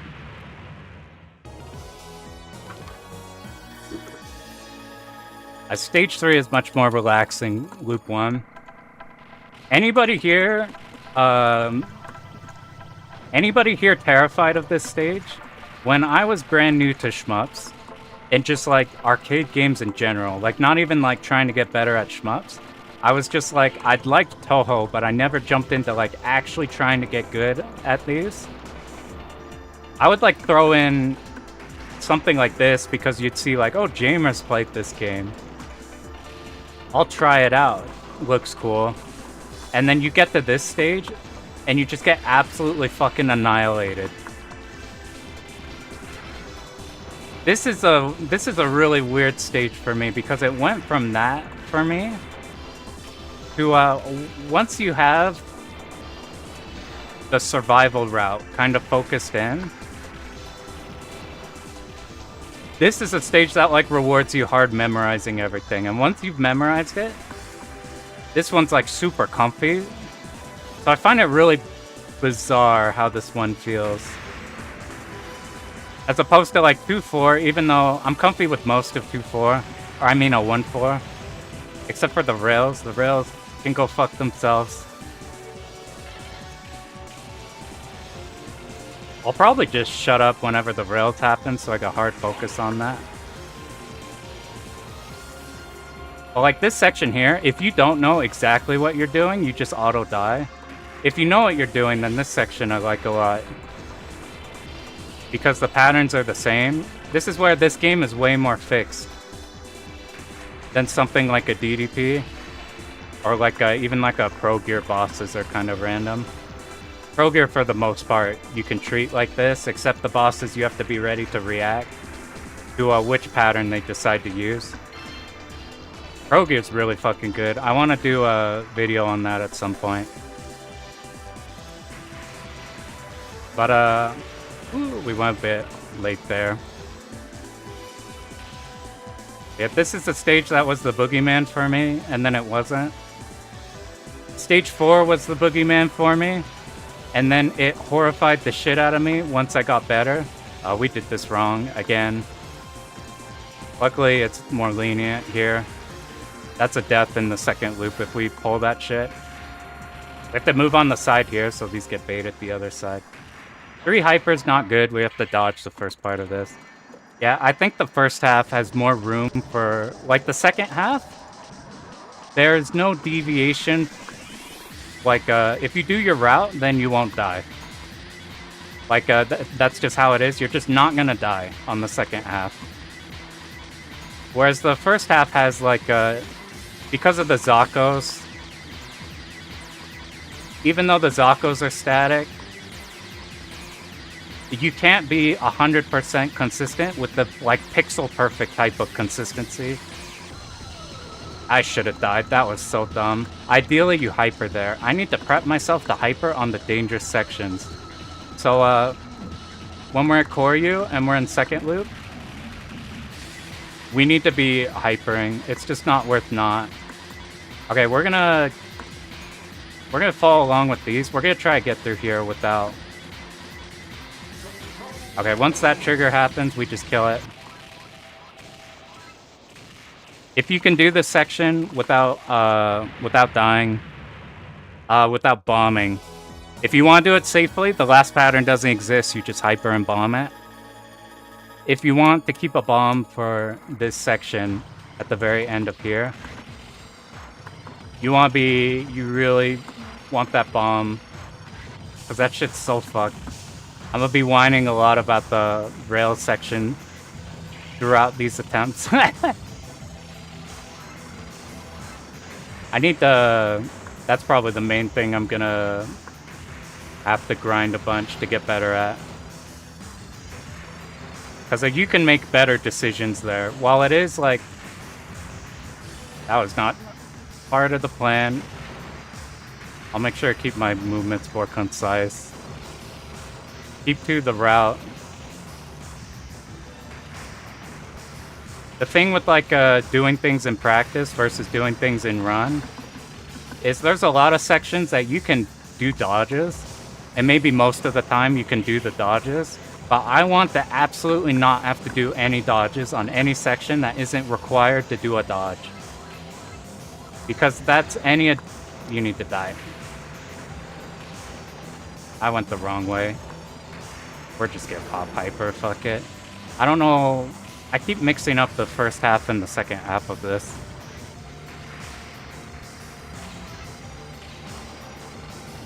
I don't think hyper changes in how we handle this because the bullets are faster in hyper. Oh, we just kill everything. If I do some stupid shit, like now, we're gonna not do the 2-loop strategy. We're gonna play it extra safe. And we're gonna play this also safe. You have to do a potential dodge if you do this strategy. So that's why I learned another one. But we made it through. So I keep forgetting we need the... it's fine. One more wave and then we're at the top. So once we kill these, we want to get some point blank on you. I don't actually know if you get damage on it, because with a lot of these games, they don't take damage until they've, like, fully entered the screen. That cartridge was scary. As a way to prevent you from just insta-killing everything as it comes on screen. And in some games, it's a cool mechanic, like in DFK, you can refill your hyperbar off one Zako off screen. I'm gonna shut up and focus.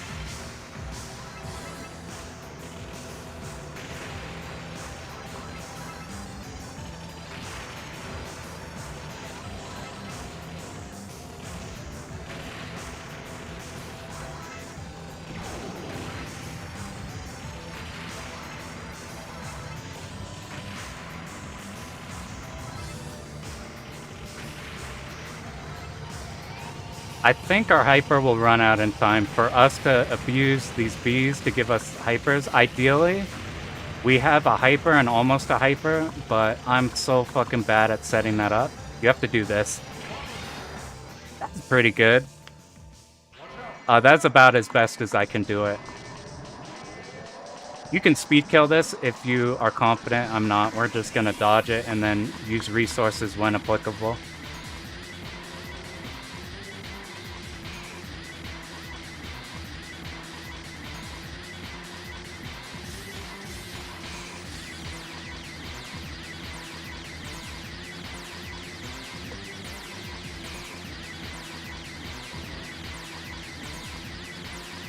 We're gonna hyper here just to kill it. And not run into you.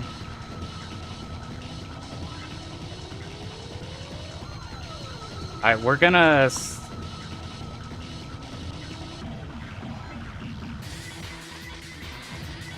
We're gonna try to... I did it wrong. We have to dodge. I shouldn't have done that anyway because we had bombs in stock. Yeah, DFK hyper is a huge deal. If you can learn the spots where you can fill it up fast, it's game changer. In both DFKs. I did that boss bad, but we made it through. That boss always scares me. I like most of this game, but I get like lurches whenever I think about 2-4 rails and 2-4 rails and was the music fucked on MAME? I ended up having like a lot of problems with getting VRR to not be like super janky on here. So I like switched off and then went back to MAME, and then I got tired of the input delay not being able to get as good as you can have it on here.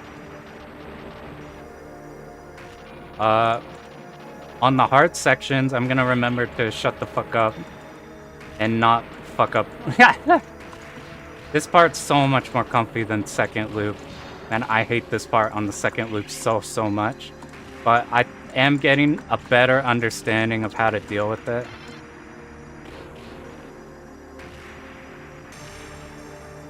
So, wow, we have a lot of hypers. Don't kill it, what the fuck? This is what I mean. Okay, after the 2 waves of those go, we could stream all these guys. We're gonna keep our hypers, so we're fighting them straight up. We just have to do that one slightly spooky dodge. Ideally, you just hyper this dude. Like, he's really easy. But I just want my hypers to keep till the end, so I have a guaranteed end of all of them. And the... let me focus up for bees.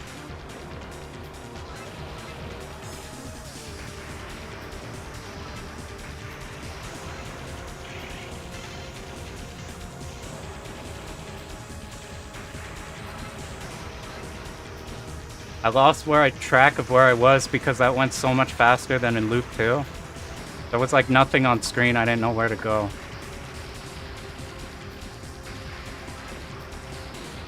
There's the baits.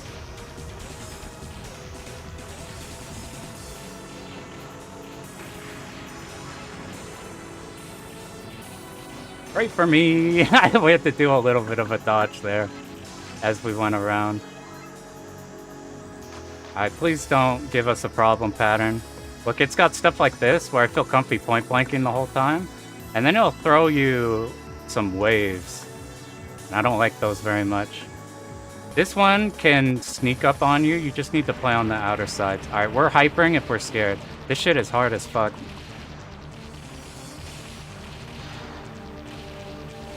We got it in a good pattern, so we should be okay. I think we got all of them.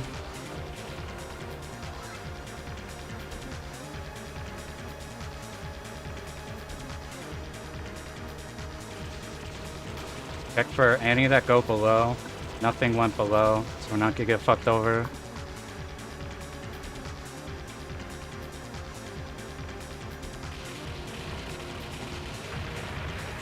Alright, these appear. We can now kill these. We're gonna use shot here just to kill some of the Zakos. In second loop, we want a hyper there. I think we want to pick up that bomb at some point. This part, I'm always super anxious about.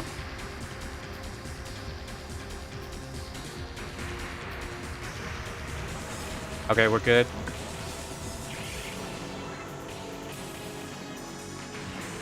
We're gonna try to be in between these tanks.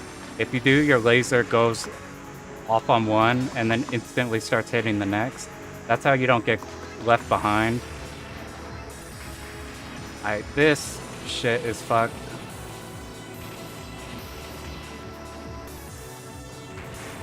Got lucky. Lucky. Don't shoot me, tank. I used my shot there, kill the one on the left.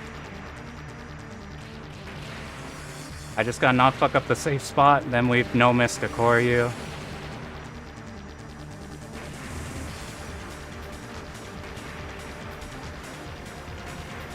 Please don't mess this up.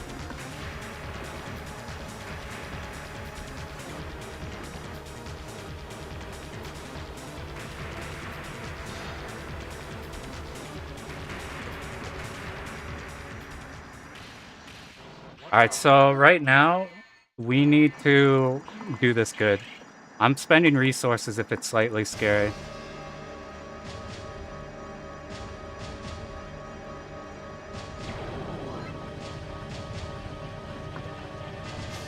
We didn't get my point blanks.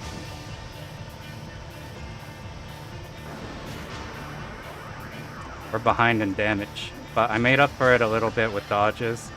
This part, please don't kill me. I beg you. I beg you. Damn it.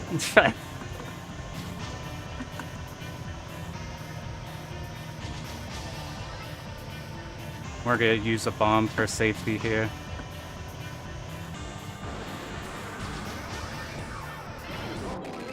The hyper doesn't matter there because hey, there's a no miss by the way for first loop. But the bomb sucks. That means we only have one bomb for the next boss, so we gotta bring in hypers a lot on the next stage 2-2.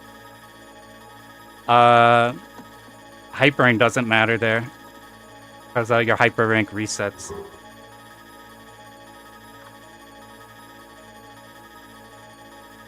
Futari's fucked in FB Neo. Yeah, I used Futari to lab shit, and then went to Xenia to play Futari properly. Is slowdown accuracy issue on FB Neo? I don't think it is on this game. I think all of the CV1K ones, it's an issue. Everything like this that's been like not a problem for a while, I don't think does. I haven't noticed, and I've been looking at a bunch of replays. It could be though, I don't know. Alright, so now our goal is to make not 3... We have 3 mistakes of leeway to make in this loop.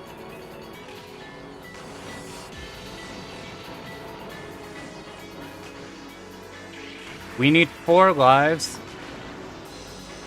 by Big B.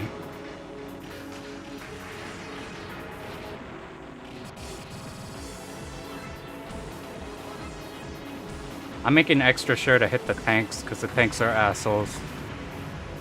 Go 1.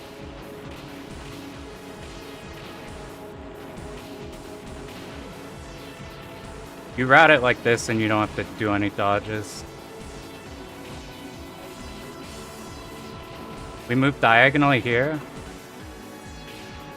Oh, that was bad. I'm on the wrong side. Let's fix this. God, that was such shit.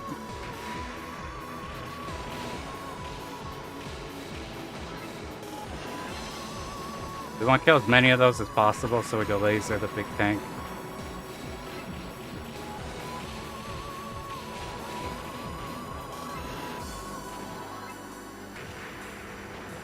That was almost a issue. I went too late to kill.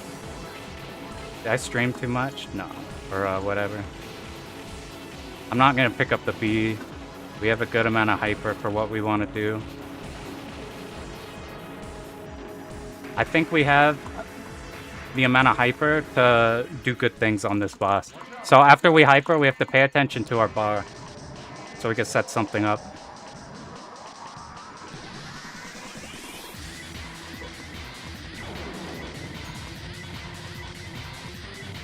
Now we do it. And all those go away. Please die. Fuck. The issue with doing that is because you hold off damage. If you're hyper, you spend too long not shooting, that last pattern, they like guard him. It's hard to hit him. It causes a lot of issues.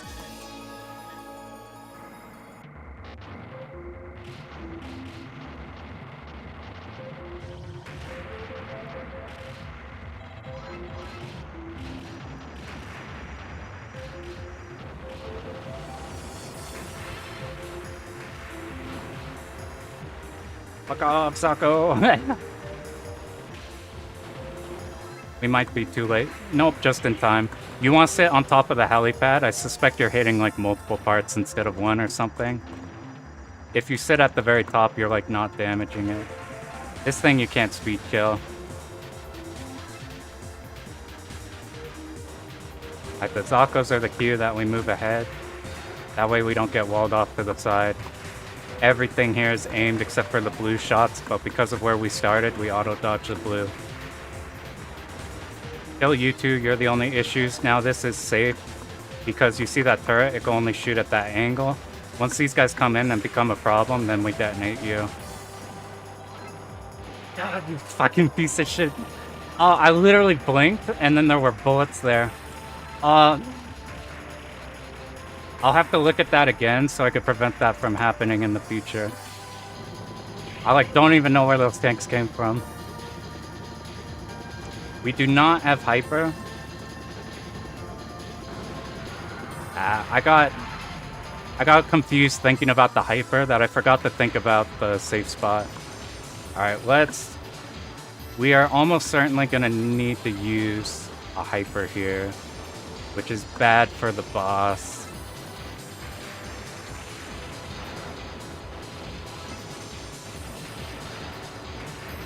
We're gonna stay in the middle a little bit so we hold the chain.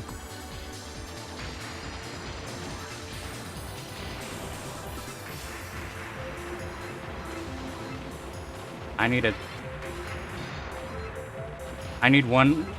to chain into one more V. That's good. Oh, fuck me.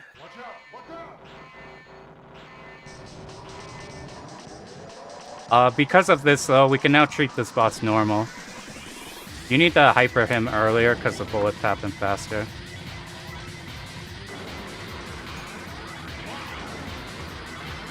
I didn't hit him, which is a good thing because we would have done too much damage otherwise. That death really, really blows, but that's fine. Like, we could have had a death in the first loop. And it would be the same result. Luckily, it made that boss easier because it lined up our resources to speed kill him.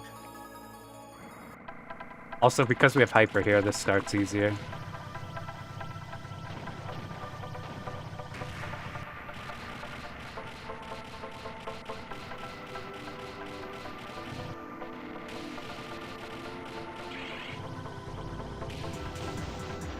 Those turrets are the main priority, the blue ones.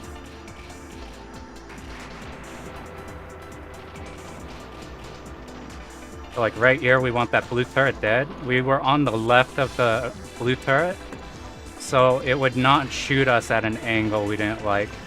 Like right here. It also has fixed angles like everything else. I didn't kill the Zako, so we gotta be careful. I shouldn't have picked up that B. We lost a hyper use. That's bad. This part's hard. I made it extra hard too. I didn't get point blank there. We have to dodge for longer, and these got overlap. Oh, this is bad. Alright, we're back in it. We have to perform miracle stuff here, though.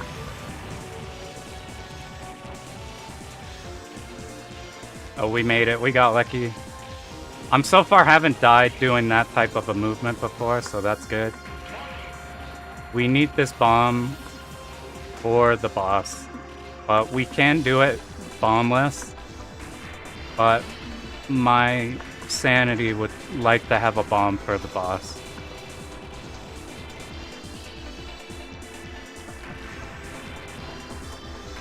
Luckily, this part's relaxing. It's the same. I even almost died there. Because we were on this ship and not like B, if I was on B, I was dead there for making that type of mistake. That's why I prefer this one, because you can like... You're slightly more lenient on where you can get to. Like, if your route is hard to get to, period. I need to be lasering. Let me get the safe spot. I think this is fine. Okay, we got all of them.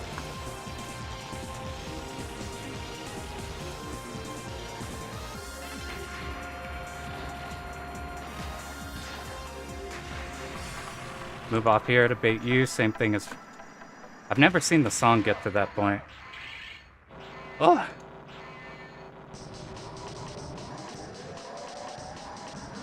Yo, good luck on the Maniac runs. For, I haven't done Maniac in Futari yet. But we did do the one in, we tried streaming the learning process for... I'm so bad. God damn it. Oh, that's such shit, dude. I haven't labbed these if I pop hyper, which causes the issue of the bullets being faster. They're not at a pace I'm used to. So we'll just remember to next time bomb there. Well, let's try to make up for it by doing good on this part. We're going the wrong... No, this works fine. God, fuck off. Just use the bombs. Just use the fucking bombs, dude. Just use the bombs. That's the big thing I learned from watching replays. Is I learned that people bomb in stupid spots that you absolutely don't need a bomb for. Because they make a mistake like I did. And it's perfectly fine. I keep trying to adapt to after I die. But if you adapt after you die, you're in a section you haven't routed. Because you're not expecting a death there. I keep trying to fix stuff because I think I could make the right decisions and I can't. So we just gotta spend resources. We're going the wrong way. We just have to spend resources and not shit the bed. Technically, this still clears if we have to make hard dodge.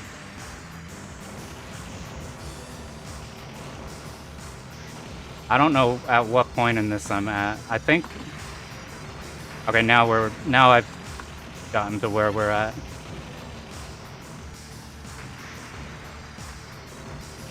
After using a resource in a place that is not routed, doesn't kill the run. It just makes one section later harder. And you want one section later harder rather than a death or two. Technically, we still can clear if we get the secret life and get mad lucky. I'm gonna shut up for this because for some reason I forgot how to do this whole section somehow.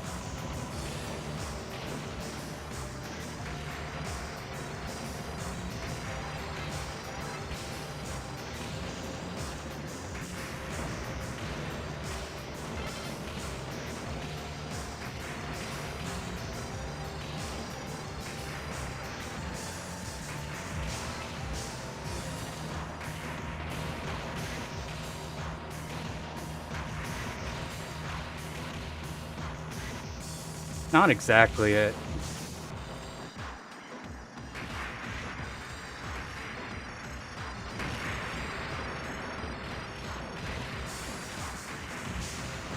Good. Bad. Good. Fuck off. Ah! I remember to laser this tank out of here.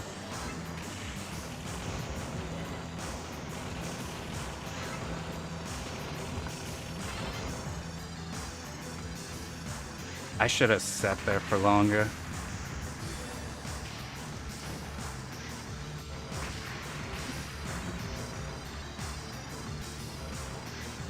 I'm looking mostly at the canisters. This fucking shit is my least favorite.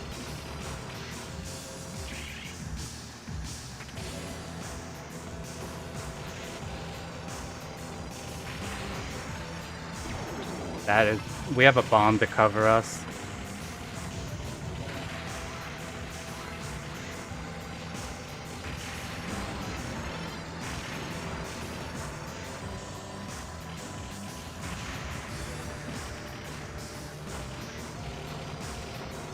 Oh, that's catastrophic, dude. Oh, fuck. Our run die. God damn it. Oh, and you fucking, we didn't do enough damage on the tank either. God, I cannot stand that section because where they appear is random, and you can't just ignore them. You have to kill them. Like, you can't just... The Zakos are... I tried that time, just focusing the Zakos. Alright, we'll keep going. Do we have a hyper? We do not. We do have one after bombs go out.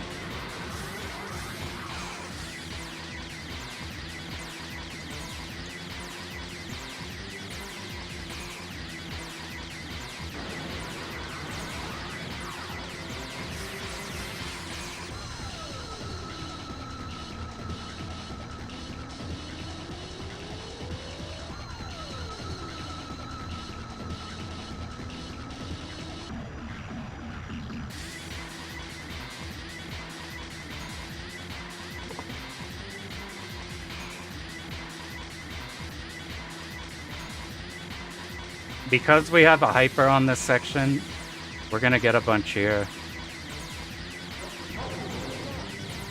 Well, I say a bunch, we're just gonna get a bunch of meter.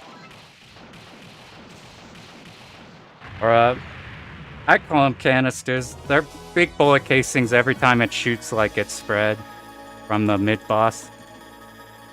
Yo, what up, Chiba? We did on this run, we no-missed it, so we got... I don't think we fucked up too hard. So that's kind of that's kind of some of the stuff we're trying to do for first loop consistency. But we're really fucking up on the using our bombs when we fuck up the route department. This section, I cannot stand. Ah. God, I fucking hate these tanks, dude. I can only see red or blue at a time. I can't see both. I always prioritize the wrong one. Ideally, you want to get in a position there where the limited angles don't fuck you over of the Zakos. That's the primary concern you have. Alright, since this is a dead run, we're gonna show you some cool shit. Check this out.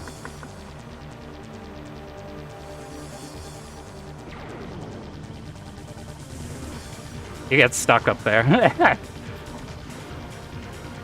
Yo, what up, Metal Wolf? We had a really good run, and then we lost all of our lives. It was sad.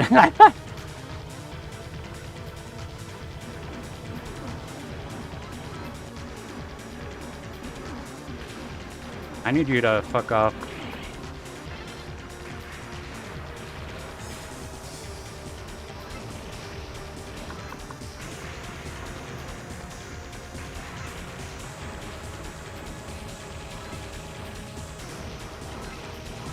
Almost let one live, which would have been bad. We set this up perfectly.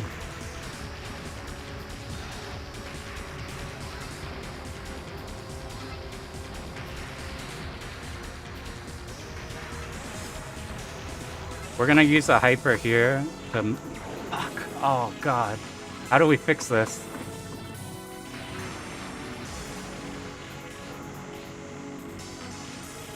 We made it. Oh my God. So we do have to dodge this boss now, which is a problem.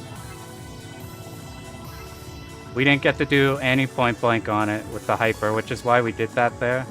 I missed position. I went too high when I was baiting the bees. Luckily, now that that's over with, that's fine. This section is fucked, but now we have the hyper for use here. We're gonna try to not have to use it, but if things go too bad, we will.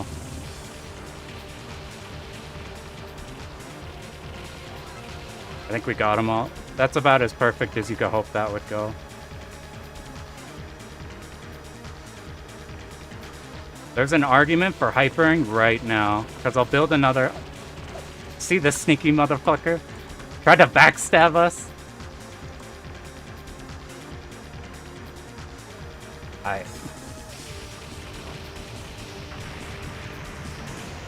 I'm bad at this part, so I have to shut up.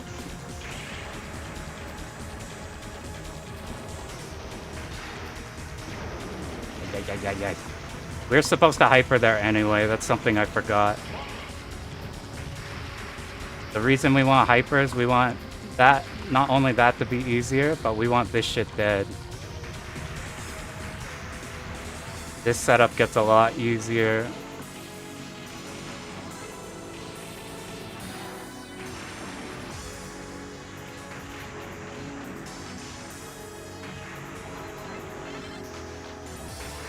You're supposed to hyper here, but I'm gonna do it without one and then use it for the annoying spot here.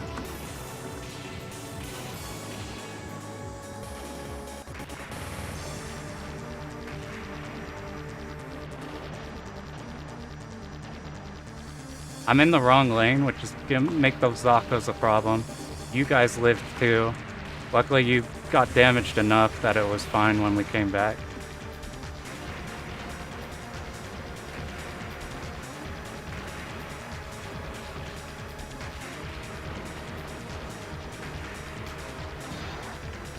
That was bad. I needed to not have picked up... I needed to not have picked up that bee. Oh my God.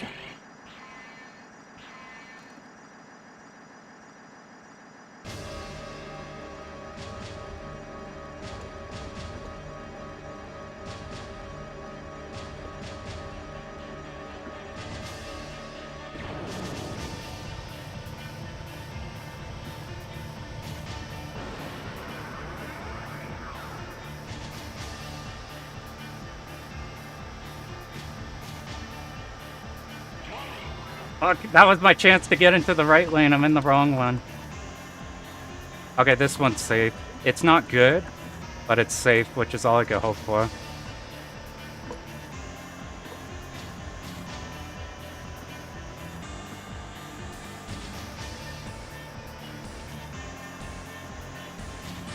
Please, for the love of Christ, die. Holy shit, dude. I fucking hate that pattern.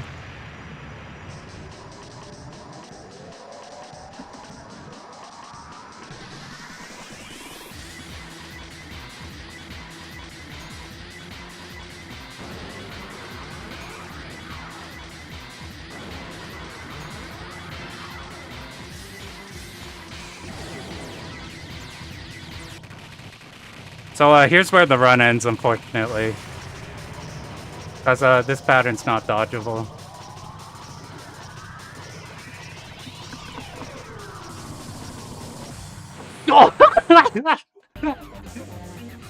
Oh God!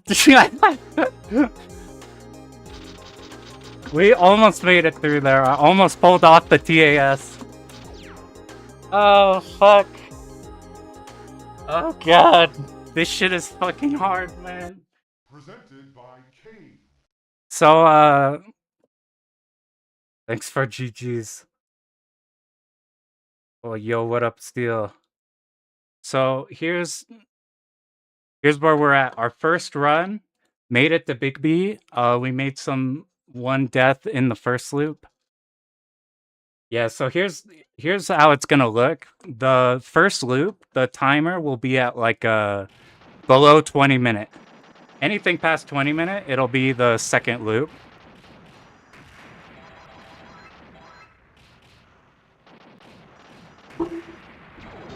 But that's how we're gonna kind of, you can see where in the loop we're at. Fuck.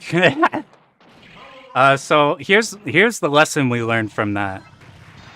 We can do the things, but we gotta spend our resources and then not, if anything goes wrong, we have to not try to fix shit. If we try to fix shit, then we're gonna get hit because it's an unprecedented situation. Presented by Cade. I'm just happy we're, I guess technically, the moment that we have less than 3 lives, that's when you should reset. I really want to get to where I get 2 or 3 miss. So, so the thing is it's really weird with how the shot types work for second loop. Cause like BL is an option I was exploring just to get rid of Koryu and Big B. Like I literally was routing them so I could just bring in a fuck ton of bombs and just get Big B out of the way. But it's so hard.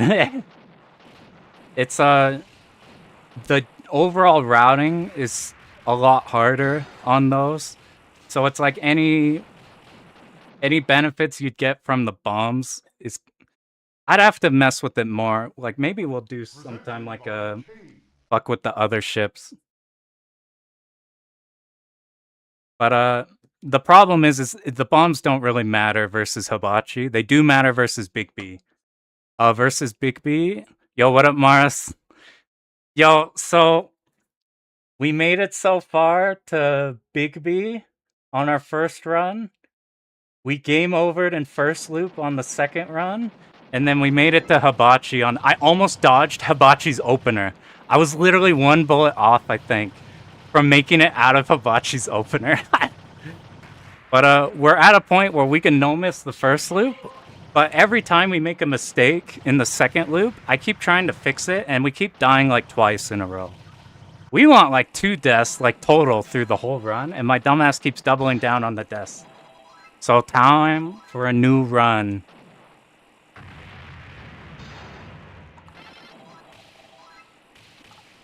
By the way, grats on the FDF runs. I peeped a bit of those. Those are cool. Presented by Cade. I also, they're doing in the Shmup Junkie Discord, they're doing like a GigaWing 2 scoring caravan for one of the stages. So I was trying to snipe some strats for that.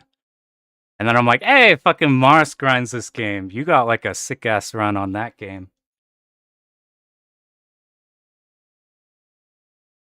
That game terrifies me because of the where the hypers are. It's like with the... Like Toho 20 does that too with the... You know what? I'm out of quarters. You guys want to hear some juice? Yeah!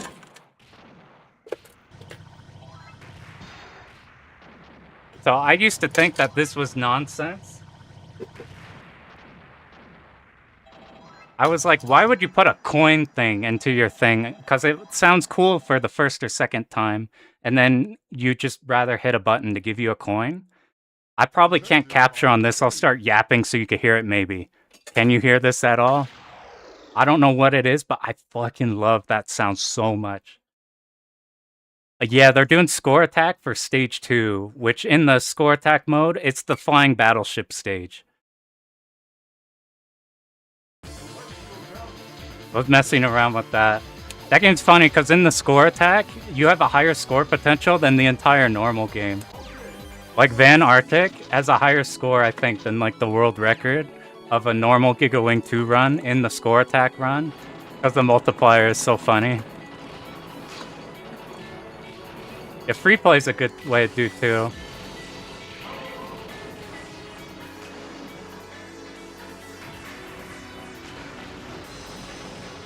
I think I would.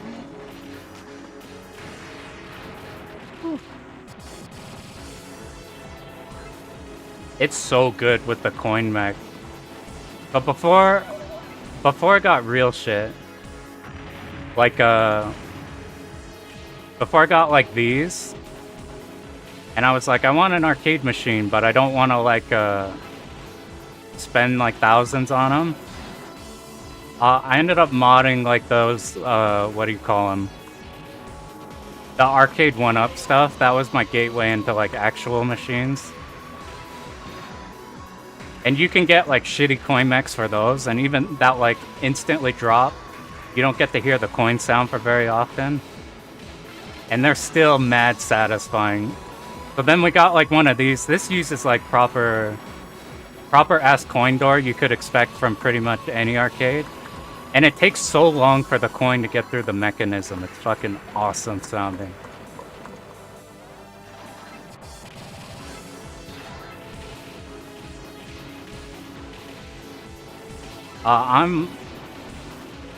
Don't copy my route on this first stage. I'm just kind of going through.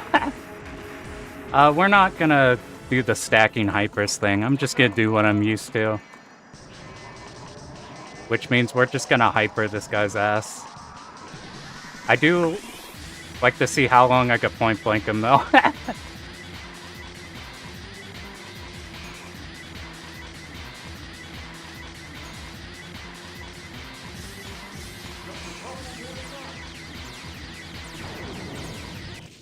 This is like the normal shit you do.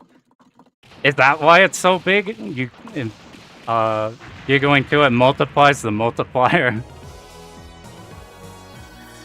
You get extremely fat numbers.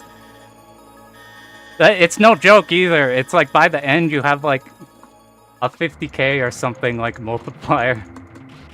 That on top of that is funny. All the dudes in the Discord are like, what the hell are these numbers?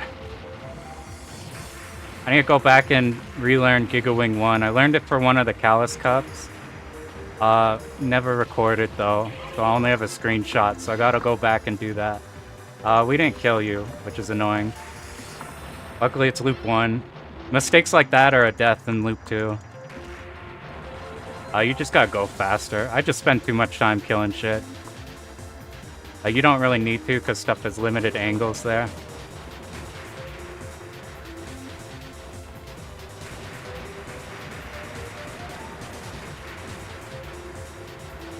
I found there's that third turret here, which a replay I saw goes out of its way to try to kill it, but doesn't kill it. But it seemed like that turret isn't an issue at all. Here, once you get this started, all you do is just go back and forth. Everything here is aimed, you're fine.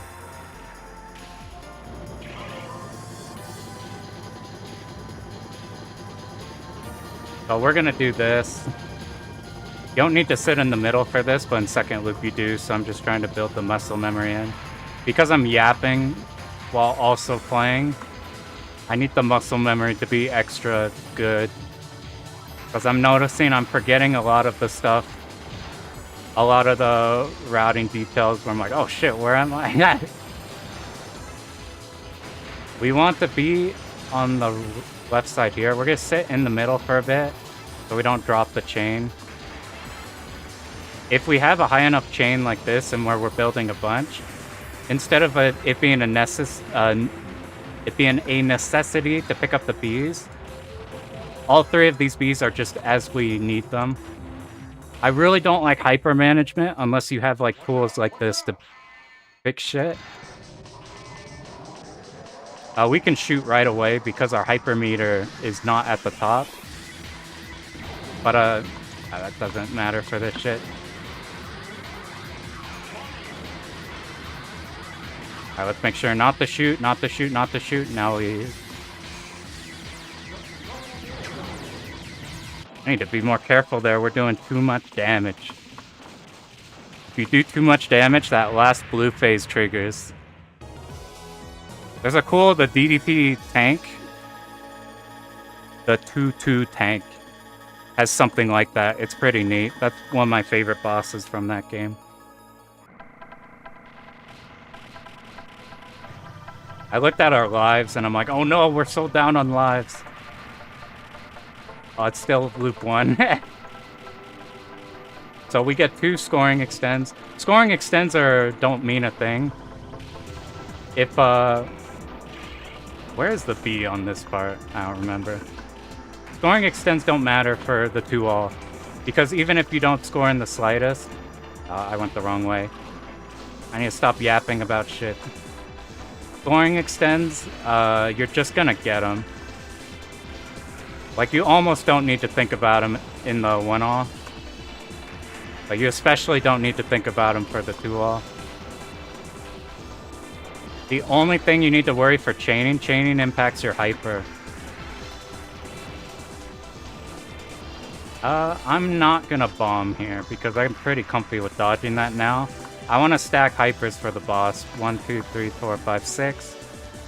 About the time you kill 6 of those pods coming out of the front of the boss, that's when the arms start doing things.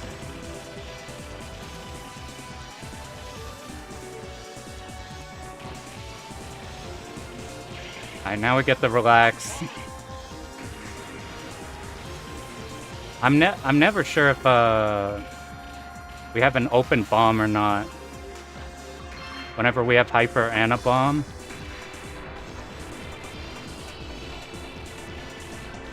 Because you don't start with max bonus. Let's grab you. This is something I noticed the second loop 1's doing. You just sit here and it damages both.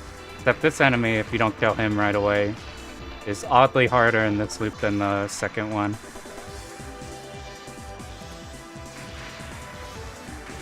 Oh yeah, if you're still here, Maris, are you now just like what's the main thing you're grinding now? It's like, are you still going with the FDF?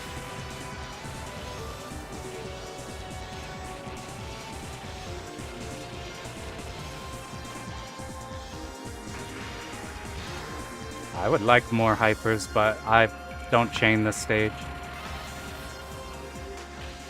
And know very well where the bees are.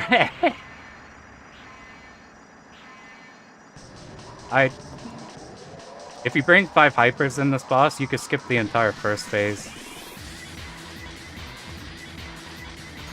I like doing that point blank because it's fun, but it reduces the chance that you might have to see that pattern again. That's the, like, this is like basically static. You can manipulate it enough to where it works the same every time. This was one we died on before. On loop 2, I'm gonna be way more relaxed with using shot instead of laser there. Because you could get in fuck positions there and stuff happens like really fast. Do you like that? We're gonna try to get through here without bombing. It's gonna... Nah, we gotta use hyper here. Okay, with that worked perfect. Our photography class? That'll be sick. You guys don't know, watching, Mars did all the Shmup Slam. Well, not all of them. He did a ton of Shmup Slam pictures. They're god tier. I was harassing him to get pictures of people losing about whenever they die.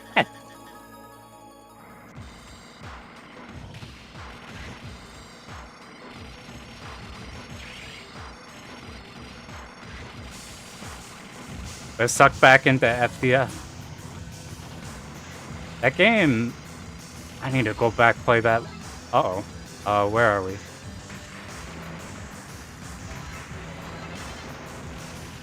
I've lost my bearings. This isn't good.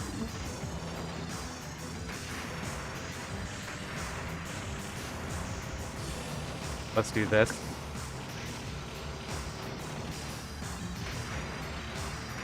God, that's so fucking dumb, dude. Alright, now we're back to... I'll shut up on this one, because this one is just hard memorizing the route you want to go, and then it's completely free. I keep losing track of where I am. It's causing problems.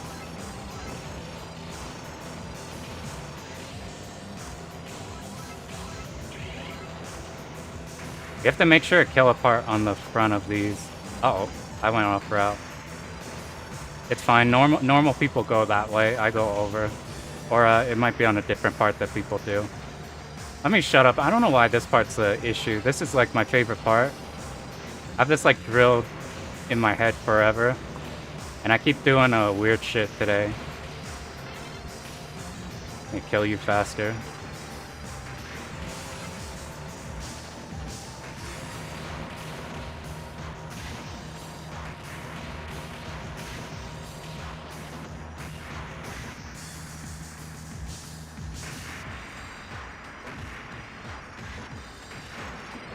Did this wrong, but this is a very recoverable one in the first loop.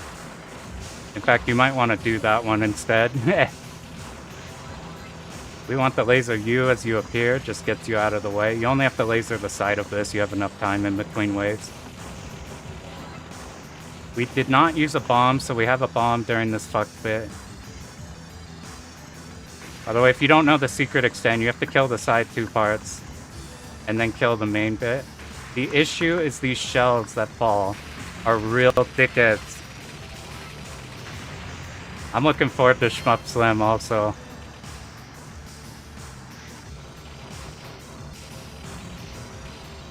Shmup Slam's the only reason everybody has to deal with me yapping now. I was just a hermit in Shmup for forever. I'm like, fuck it, we'll go to this. It's in like the next state over.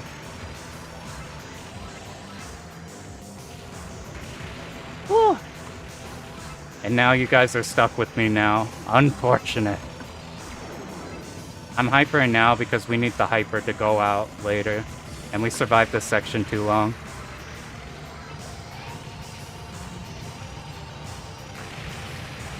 There was danger of getting hit there. I was gonna switch to not laser.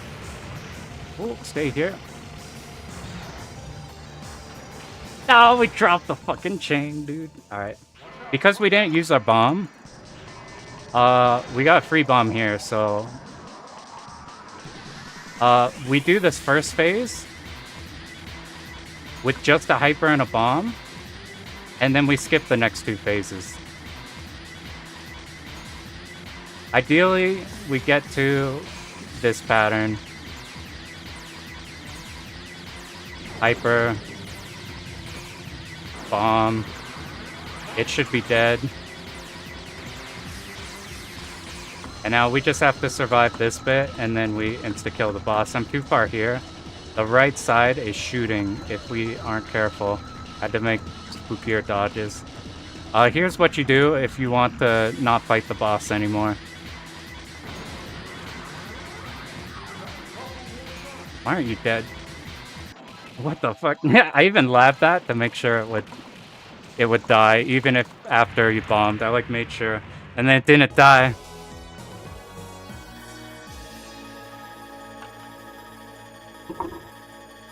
Oh. Alright, we're no miss into here. We're down a bomb. I suspect you have to move up and then to the side. I saw a run where they did that, they moved up. And then tapped right, and they did way more damage than I'm used to. Fuck, let me just shut up on this stage. We're on a good run.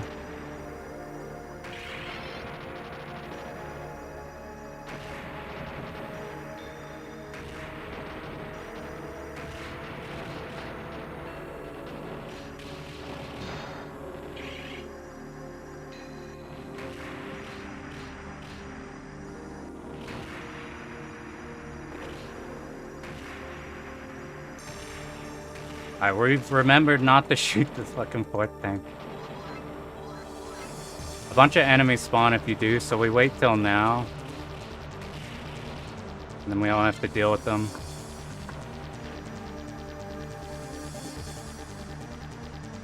Okay, good. We got him baited high. So it makes it a lot easier than the last run. We didn't need a hyper for that. We want to carry all of our hypers into the last one. Don't look at chat while you're dodging the boss. That is a terrible, terrible idea.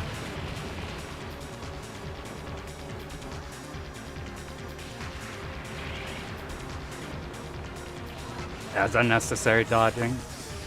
We switched a shot for a sec to hit one of the Zakos.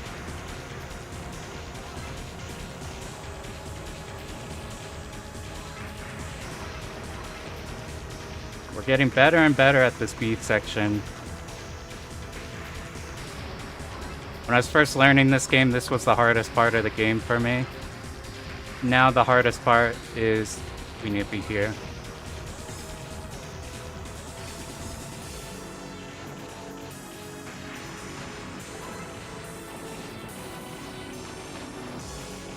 Okay, we made it through. We aren't hypering here because this boss is easier. There are some. I'll let you know after this stage.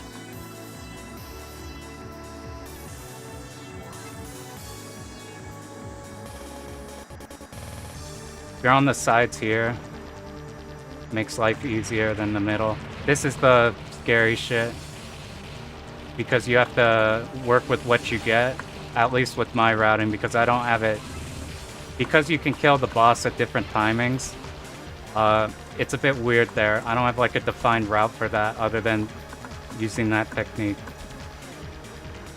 Make sure none of you fucks sneak through.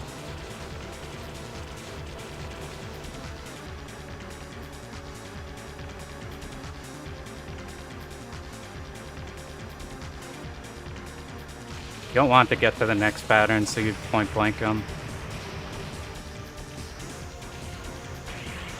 I should probably not use laser there, so I kill the Zakos too.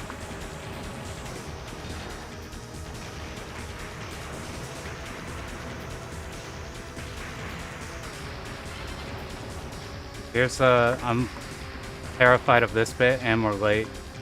It caused some problems. Okay, we're reset it, we're good.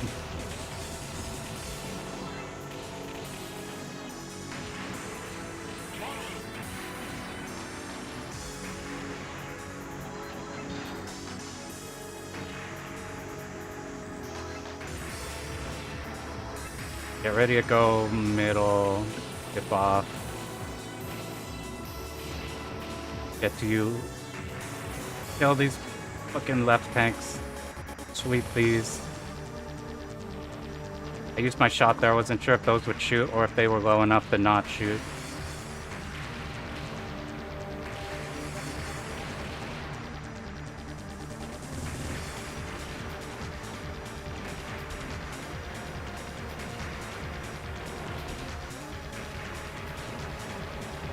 That's dumb.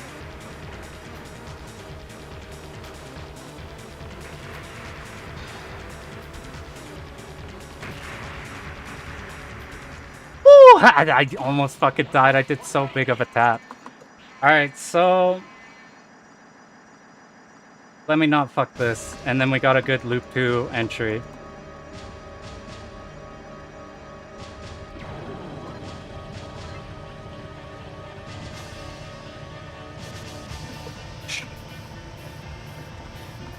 Oh, you fucking sack of shit. And I picked up the bomb. That's catastrophic.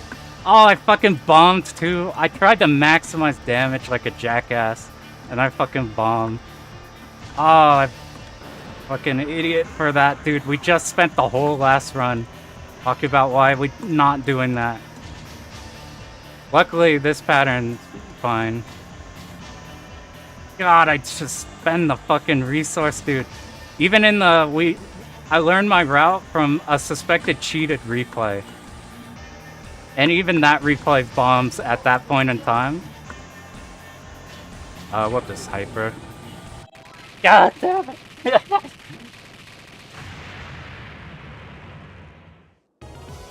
So for the big one I know about. Oh fuck, what's it called? Restart Syndrome has like all the games. You can throw yours in there. I use that site kind of just to like have a list of all the shit I've cleared. Yeah, didn't chain die. Oh, that's such a... Like, the worst case scenario on that fight is, oh no, I go into loop 2 with one less bomb. God, just use the fucking bomb, dude. So I found Tame on Nico Nico, and they have a no-miss of this game, and I was suspicious of it, but they don't post runs except every few years. So I had it in my head that maybe this is like an Asagami guy who's just God and like grinds that shit. But then I saw the same replay on the Shmup wiki that says like potentially TAS. And then I saw like a Discord post that was something along the lines of like oh yeah, and then we have Tame. We all know about his runs, the no misses type of thing. So I got the impression that like I think I could be wrong, but I think the consensus is that they're not good. The thing is though, is I stole the route anyway. Cause fuck, I'm behind. We had to do unnecessary dodges. We want as least unnecessary things as possible in this run. I tried to kill as many tanks as possible, so the big tank wasn't getting blocked by a bunch of stuff. I remembered the laser U faster than we've been doing. God, that's so bad. We're gonna stream this side anyway. We actually need to stream them the other way. This is bad. We fixed it. God, what the fuck? We want to be in the middle for killing these because you won't be baiting those. Our resources might be good. Yeah, Asagami's fucking goat. Every single one of the runs.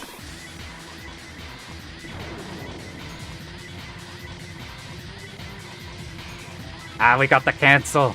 We had the perfect amount that we didn't even need to pause. Hey, that's like the optimal stage 1 boss.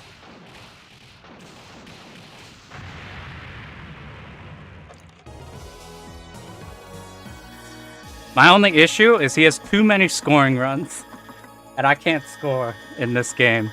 Well, for specifically like a Black Label.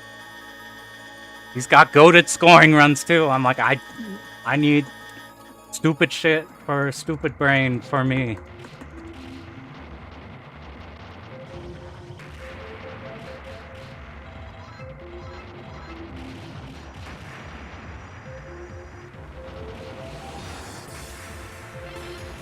Hyper ran out early, we fixed it though. We're gonna go fast. Okay, we're good. Don't have to spend the hyper on you. The tank doesn't actually die here, I think. But the dodge is really easy and these Zakos are really easy. So we don't have to worry about that too much. As soon as you appear, we start going. Technically, you should be under the stars, get a little bit extra. There's no reason not to. But I just want no unnecessary things from me. Once we get you two out of the way. This is like a fixed spot that works until it's not, but whenever it's not, that's when this pops. We want to bait all of these enemies. The tanks, those are what killed us last time. I'm making a note of you fuckers. Now that I know where you are. I did this section all wrong, but it worked. Now I know where those tanks that sniped us last time were. God. You want to be in the middle here because of this. If you only tap a little bit, those like blue bullets aren't an issue either. Wait for the right enemy, then we go. We're about to be hit, we go. We go back. We're waiting until these bullets are about to hit. We go. Now we bait these tanks. We go again, except we gotta get on the right side of this tank. We stay in the middle slightly. We try not to fucking die because we easily could have. We get on the side of you, the side of you. Ah, fuck. I got forced to pick that B up because of my bad movement. Yes! I haven't done that before, getting the last two Bs. Do we have a bomb? We do not. We have to make the most of this hyper. We have to pray for a hyper cancel. That's good. I'll take that. That made the hard pattern easier. Go! Holy fuck!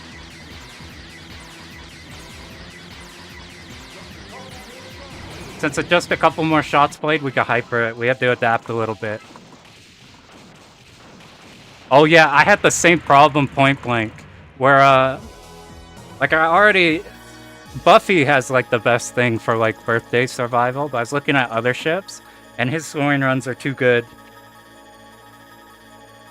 He's got too good score in Great Maho. But if you want survival, like Buffy has a full commentary.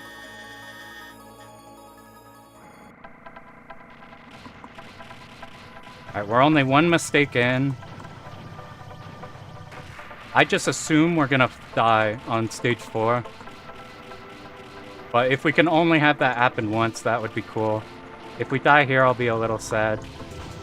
We need those blue turrets dead.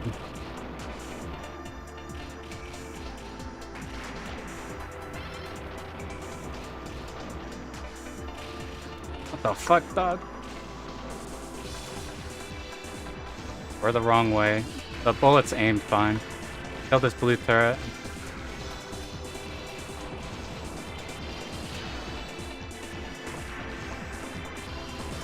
I spent extra time on the left to kill the Zakos. The Zakos are a real dickhead there. Don't pick up the B. So now we have a hyper, and then now next hyper drop.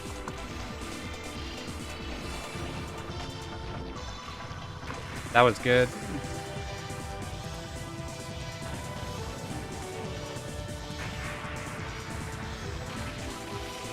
Time to pray! Pray for me! Ah! I don't think that shit's consistent, so I shit my pants every time. I almost died to you. Luckily, by being over there, we killed the right Zakos, so even though we were late in getting en route, it was fine.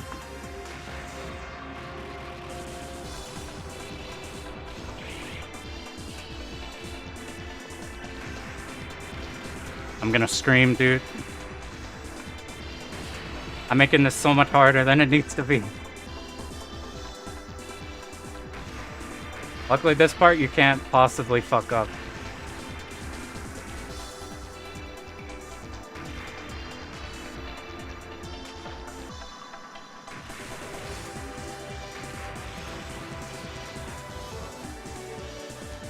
I pray for the safe spot. This shit is not... That's good. You're fine.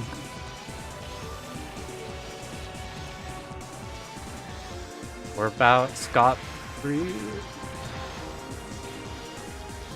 Go away. I need to do more damage, so it doesn't close in. Ay, ay, ay, ay, ay, ay, ay. If we just died once so far, we're in a good position.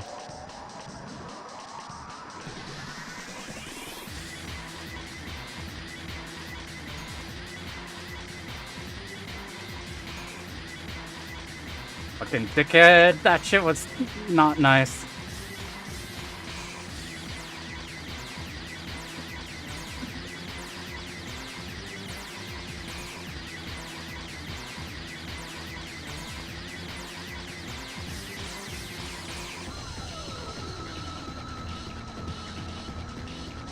Woo! Fuck off, dude, I'm scared.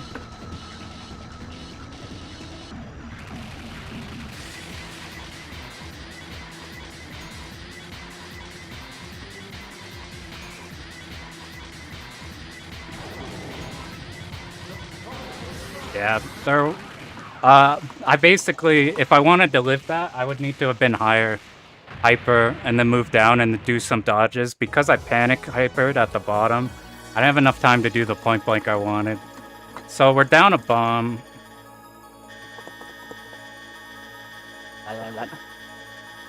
Nerves are hard.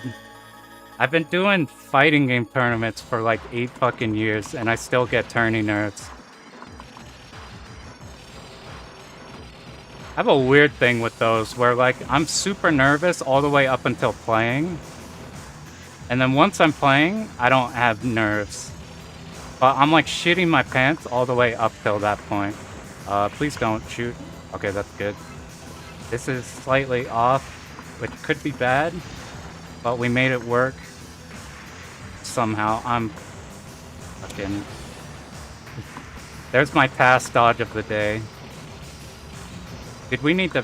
Dude, I need to shut the fuck up when I do this section because I keep being in the wrong spot for the wrong set of these. Now we're back on the... where it's supposed to be. This is like a really easy section, but I keep like not thinking about which set of turrets you're at.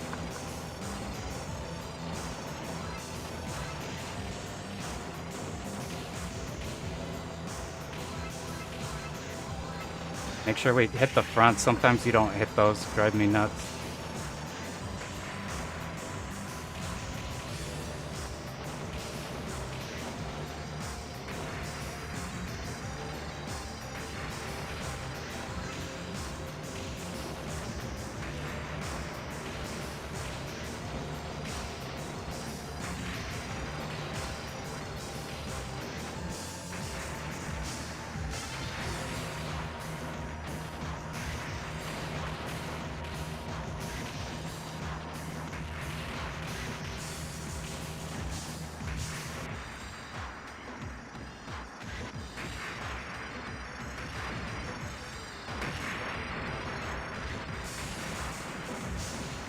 Go faster, holy shit!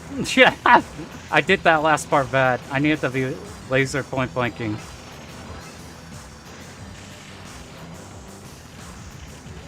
Not good, not good, not good. Just kill the shit.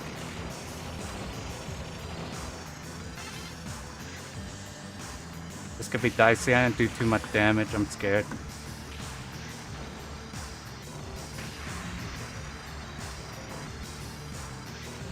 Okay, we're good.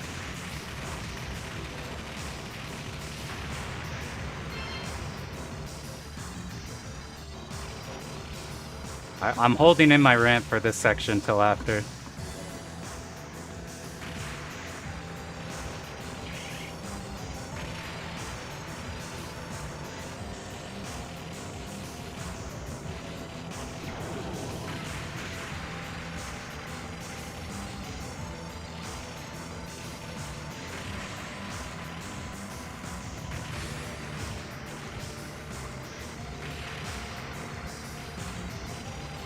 Holy fuck, how long is this shit, dude? I'm losing my goddamn mind. I can't do this forever.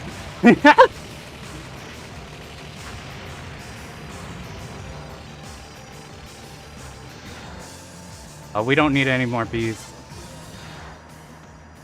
Good. Oh my god!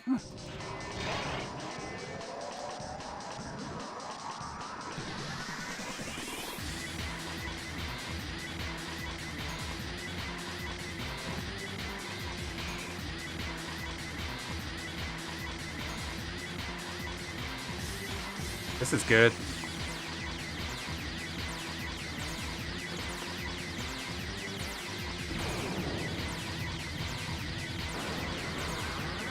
See, that's what I learned there. I learned to bomb there instead of being a jackass. I'm getting pushed out too far. Have to do harder dodges. This is the harder stuff we gotta do. I went into the wrong one, so it's gonna be extra difficult. We made it out.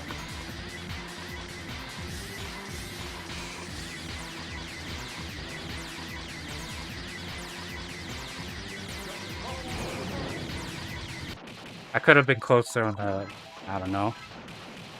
Alright, I'm not talking on next one at all. I'm hard focusing, and then I'll whine after I die. Oh, fuck.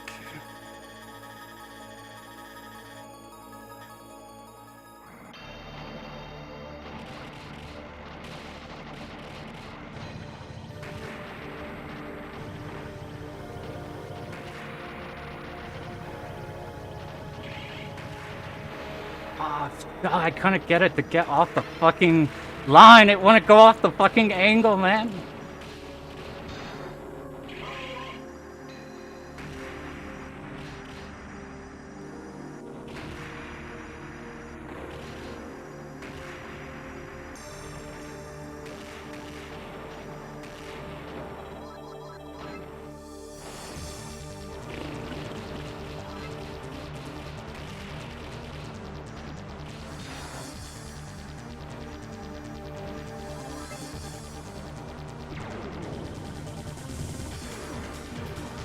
Eat a dick! Ah.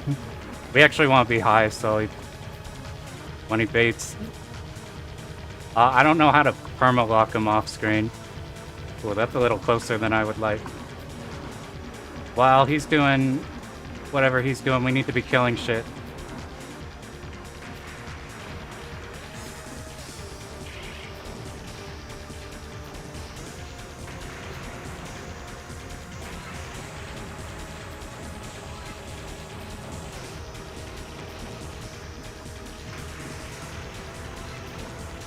Bad, bad, bad, bad, bad.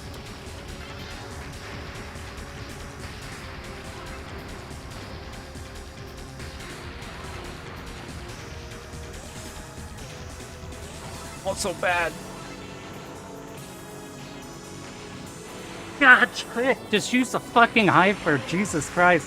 I don't know. I probably would have died if I hyper there because I don't have the strat for hypering outside of the left corner. God, what a fucking jackass. We're such in a good spot. Oh, just use the fucking hyper, dude. Just use the goddamn hyper. Just use the hyper. We get so many hypers on this stage. We got blessed too, maybe because we died. This part's hard. We're planning on using the hyper even when we're not making poor decisions.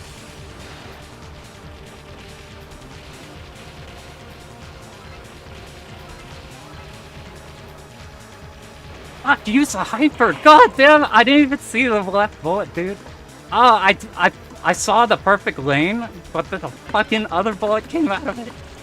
God damn it. God damn it, just use the hyper.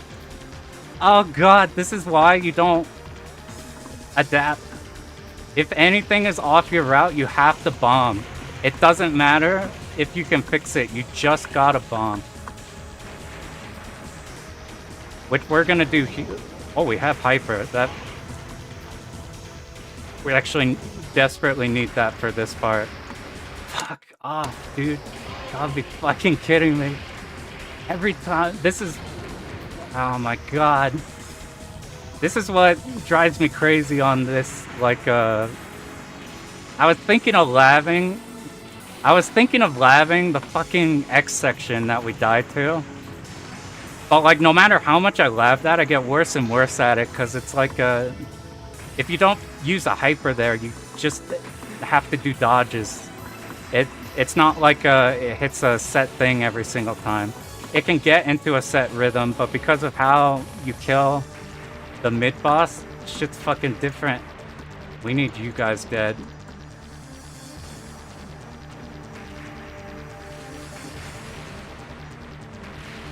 God, I knew I should have fucking laved that section. Just, I need something slightly more concrete. It's barely not concrete enough to be a real bastard. God, luckily... Alright, we need to be here.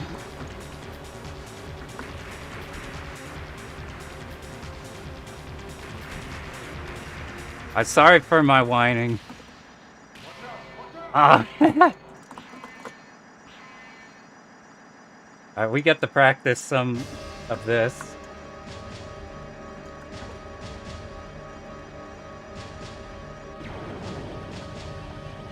I'd have had to make 2 dodges there I wasn't comfortable with.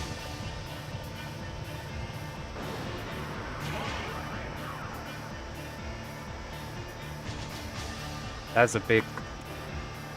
is this a bait? I think this is good. This is good. We're safe here. This is a triangle. This is bad because we don't get the point blank. A different position, I think on the other side, is in a spot where you could point blank the whole time.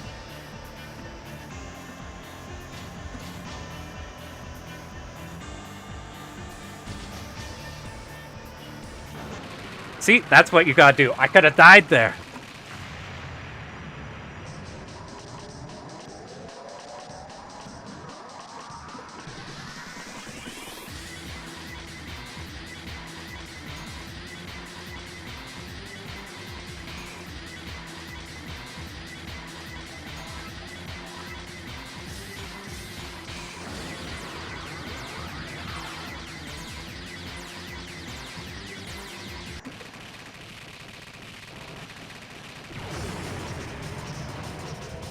Oh, fuck, I forgot. You need the... Okay, whatever. I forgot I needed the... I was thinking about this section, so I'm like, I want hyper up for this. So, the normal strat, you suicide, and then none of Hibachi can hit you. But we don't have lives, so I tried to do the no-miss strategy, which is fucking hard as shit. And the issue is I popped hyper. God. I popped hyper when you need to hyper after that, or like right as it goes off. I mean, the run was dead, but I wanted to see if I could do the, at least get the washing machine. Alright, where did we die? We died... Yeah, I can't fucking handle 2-5. That's the only thing I've been practicing, and the more I practice it, the more I realize that I'm not practicing a route, I'm practicing dodging, which is terrifying. So I don't know what to do for 2-5. I keep looking at runs and trying to recreate, but the issue is off 2-4, you either come off with the hyper or not. So it's like, and it's vastly different if you go into that with a hyper. It's like hard and easier in different ways. So that first part's got me fucked. Where was the second spot I died? I died on the X's. I just had the hyper there. The cheated run that we were learning off of, hyper's there. Just use the hyper. And then, did we do any dumb shit in other places? I just chain died off being mad. I don't know, did I already do the counter? I think I did. Let it begin again. Dude, I can't do those 2-4 dodges every time. That's what terrifies me about the length of these runs. Is the thing that scares me is not learning a long game. It's learning a long game where a few of the sections I feel kind of helpless on because I have to make dodges on. But that's why it's hard. You can't, like... You know what we'll do? We're actually gonna try the B ship just for a change of pace. Sometimes bomb spam's the answer. Even like Presented by like they're there, and like what happens if you die? You're down 2 bombs and maybe a hyper you had. You know, I was thinking of doing type B. I don't want to do type B. We're kind of fuck it, we're doing type B. If you look at replays, like not super player no miss shit. Did I start timer? I did. Even super player no miss shit. What was I thinking? Oh yeah, even good player runs are gonna like bomb in not routed places. And it's fucking fine. There's a lot of cases where it might not even be like a big deal at all.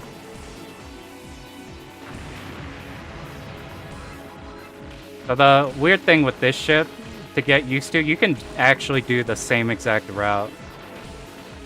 But look at our speed. It's not slow enough to not be able to do the route. The issue is if I ever fuck up somewhere and like don't get to a position as fast as you need to be there, you're not getting there on this ship. You're just dying. So it's that weird in-between territory where I don't know how to feel about this ship. And that said, this was one of my clears when I went through, like, I just started on like 2-2 and just said, fuck it, we'll just keep the credit going. And we still cleared. So I'm like, who knows?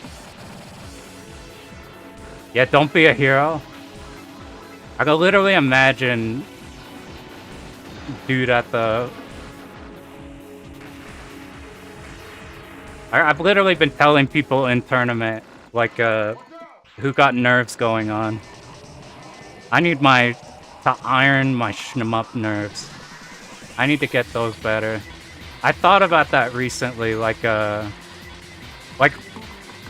so, you know, there's players in anything who are better when they're performing the algorithm thing, or they're doing the thing that you're supposed to do. So you're doing the optimized thing, you're doing the route exactly as intended, that type of player. And then there's the player who plays better when they have some emotions going, who like get better at dodging when it counts. I'm not that player. I'm the I need to lab shit player. But I found out something through doing fighting games versus like really, really good players. That I found if you like let go of any consequences of winning or losing, that's how you fuck up good people. So like we have I do a lot of Tekken. That's like my main jam. And we have what's his name now? I don't know if YouTube likes if I say his name now. He's like a world-class Master Raven player, or Raven player now. Really fucking, I think Uts Katagui. If you watch Tekken, you've probably seen him before somewhere. He just goes around and fucks everyone over. As in, like, fucks everybody in the game. He's actually the coolest fucking dude on the planet, by the way.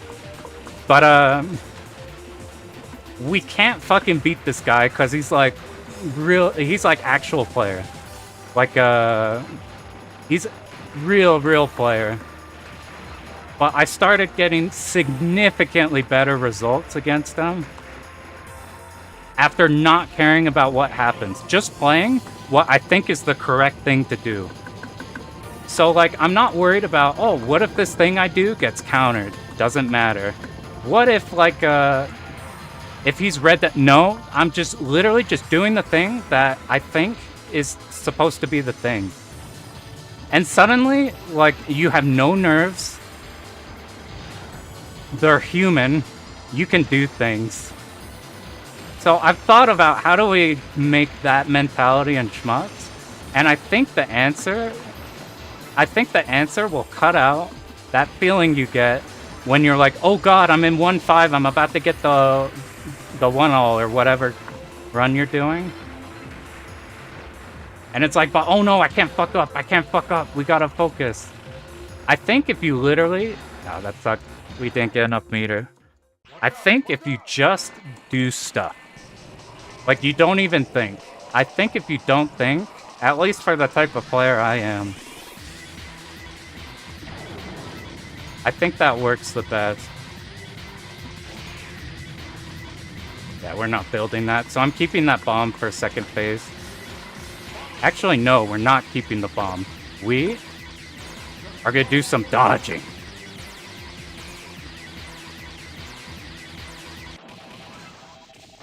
Didn't need the hyper.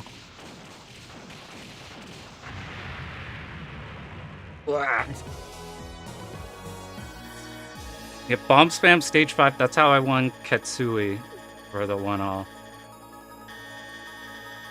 Dude, back half of White Label on 5th stage sounds horrifying.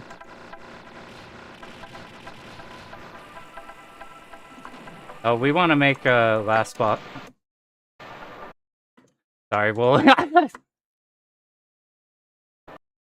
Sorry, I'll look at the screen.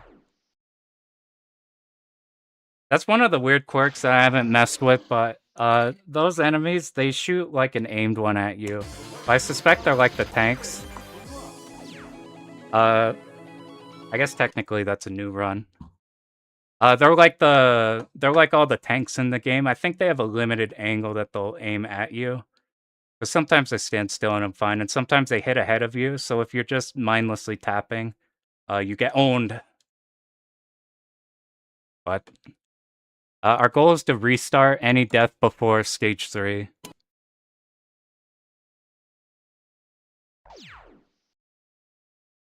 Oh yeah, there's absolutely something about early death clears where you just keep it going, where you just don't give a shit. We have a guy in our fighting games who, like, he's stoked when he gets put in loser's bracket because that's when he can stop caring. Because he got losing out of the way, there's all this pressure to stay in winners. Now he could just fuck everyone. And I think that's... I have the opposite. Kind of route nerves into the routes. Like, if you know a certain part's gonna make you nervous. Like, being ready for that. If you...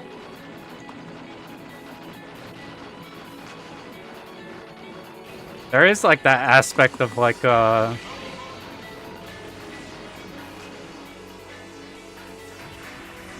this shit's hard.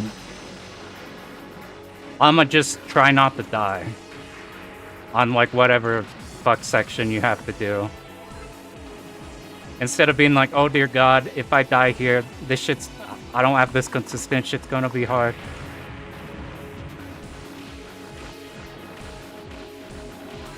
Yeah, I'm not very stubborn at all.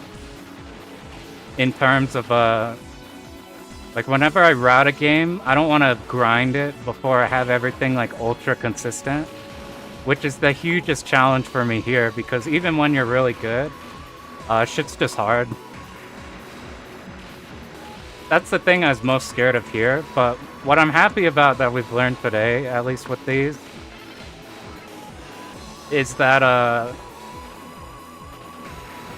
we do have those dangerous sections that we keep dying on to note about. We could get better at those. But I was worried about getting stuck in, like, loop 1 hell.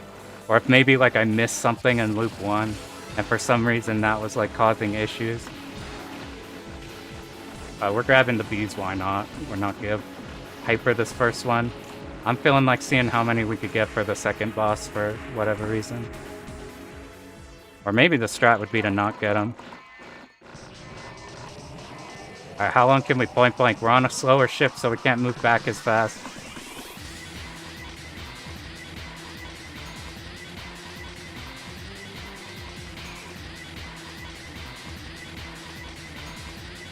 You don't need to be this high up for this pattern.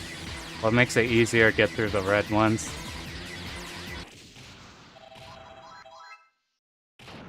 Well, I am curious how long this game will take, though. Because I went in either we might accidentally have a miracle run, or this shit might be like a project.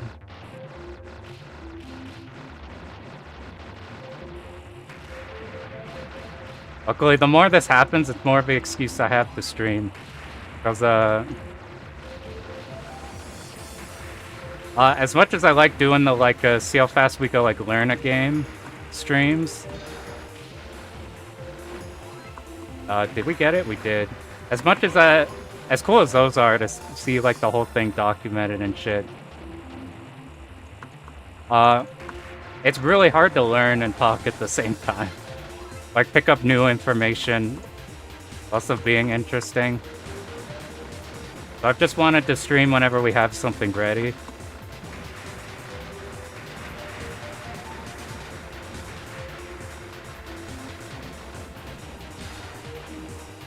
Now, also, I don't know how I feel about the, like, how fast a 1cc thing. Because, like, if you don't get... Like, if you're not as experienced and then you look at that and go, like, Oh man, it's taken me way longer than that to get decent at the game. I won't be like unintentionally demoralizing. Plus, I just plagiarized the shit out of replays. Like, you can learn extremely, extremely fast by just copy monkeying people. Like, just about nothing I've done here.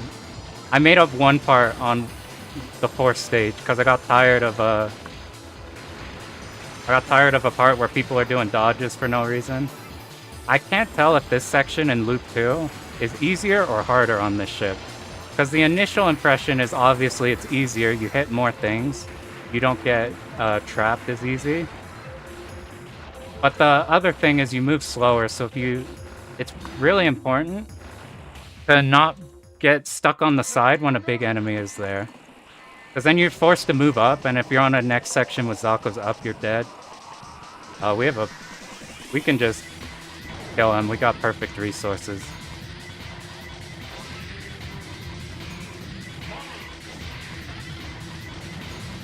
Oh, I did too much. What do we do? We're gonna dodge. Maybe we could kill it without hypering. Alright.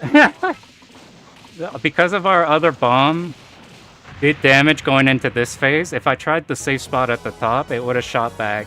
Because, unless I did damage properly, but the safe spot would be hard, you'd have to do it unfocused. Now we have an extra bomb for the turtle. If we get 5, I'll try out the turtle speed kill shit. It's so cool. You just insta-kill the first phase of the turtle. You don't have to dodge the second pattern. You just annihilate it, and then go with hyper, point blanking it in the next phase. But I don't have the chaining plus B knowledge in order to get there. I need not do that for a second loop. The way that's not good. Die, please.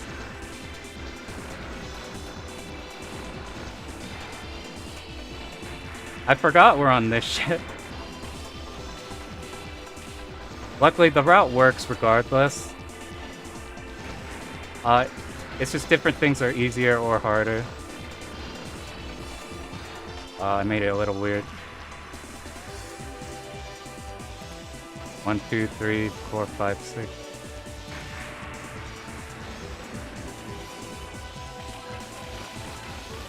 Because of the wide shot, this might be easier.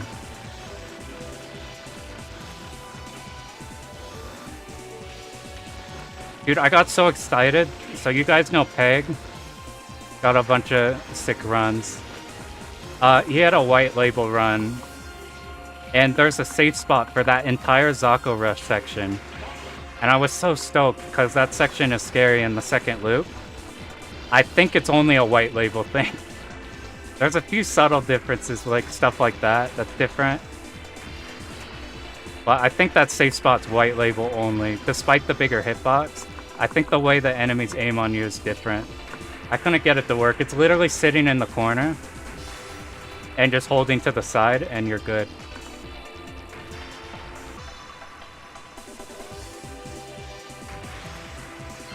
Alright, we went to the side fast enough there. You know, I thought getting through the first loop would be annoying. I almost fudged that. I let go too fast. I thought it would be annoying, but I've done the first loop a lot. And getting better at the second loop gets... I'ma shut my fucking mouth, dude. 1-4 carts with Type B. I'll show you how to safely do them on this one. With, I'm gonna not point blank. I don't know if I can outrace the blue bullets here. I'll show you, like, the safest thing, and it's extra safe, I think, with this ship, because it relies on a... Wow, we're gonna have to dodge that pattern again. I was doing no damage. I wasn't point blanking.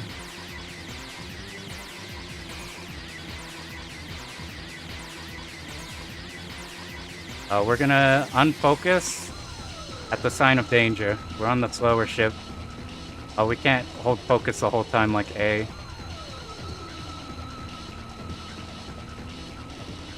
I'm not hating this, but we don't have to do loop 2 movement yet. Let's see if we can save a bomb.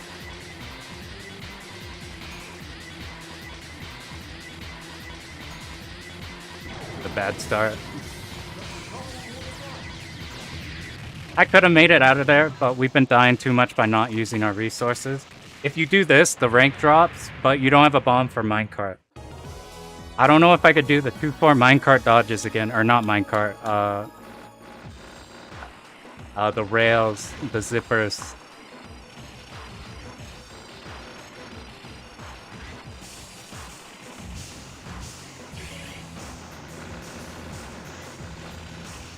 I'm gonna remember the actual route for this ship because we're on the slower ship. I gotta pay extra careful attention of that. That's what I was doing. I was not waiting for 2 waves before, and then I was getting confused where I was. Uh-oh.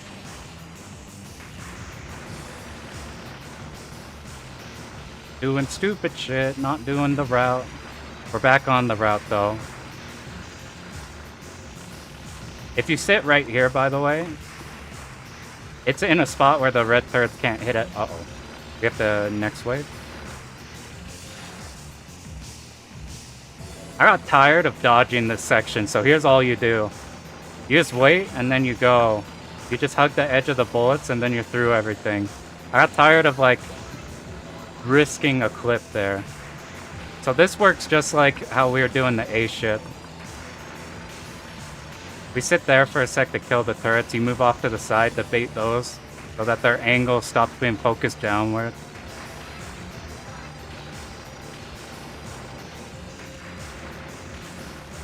In the middle for a bit. We want on the side here so that one shots her. I gotta go fast so we can get here.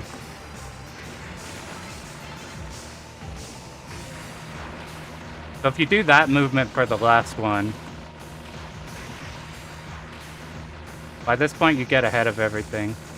I gotta do the old strat. We have to do potential dodges. Because I did that, we didn't have enough time to go up. I'm bad, I'm bad, I'm bad. Help! They're not dodges I wanted to be doing.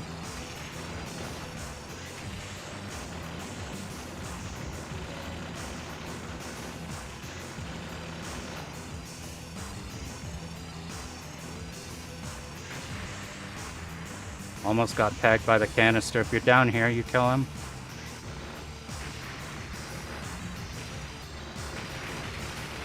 We baited it downwards, and then we had enough time for one go, but I cut it close. This is the whole run culminates to here, basically. Here and fucking Koryu. They start from the left side, now they're on the right. Now they'll come from the left. Next one, blues are middle, right. Perfect spot to hyper. We're so slow I couldn't get up to this one, but since they don't leave behind the second loop shitters, we got it under control.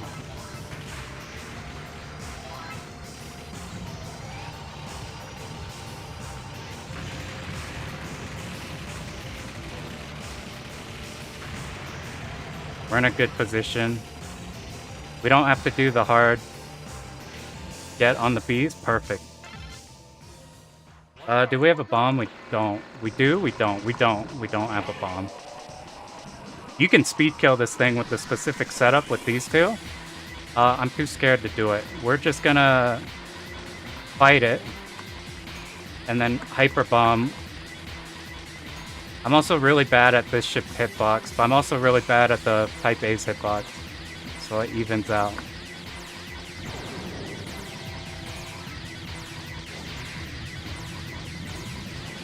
Perfect, got the hyper for last part. Stop pushing me in the middle.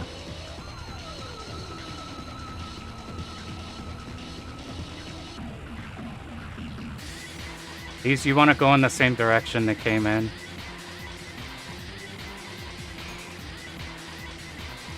Gotta dodge this, and then we're 2, 1, 5.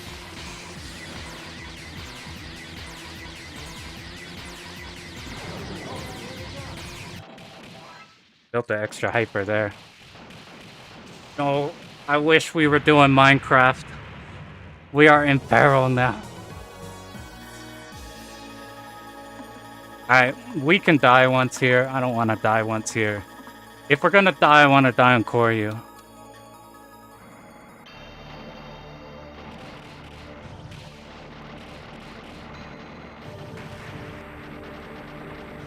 I saw a run where they sit like middle with this and use spread. I think that's what you want to be doing with this ship. It hits the Zakos coming in like this. I think that's way better. That would be the thing to get me to swap to this ship. If this run doesn't fuck up in reasons I think it would, like for example, if I felt like I would have been perfectly fine on the other ship in like an unnecessary death, I would want to do the other ship. But if this turns out that doesn't, let's bait you here and then go up, up, up, up. Now these lasers can't hit us. I held damage there because I don't want to deal with, wait, maybe that's a bad idea. I'll pop Hyper if, nope. It worked out perfectly.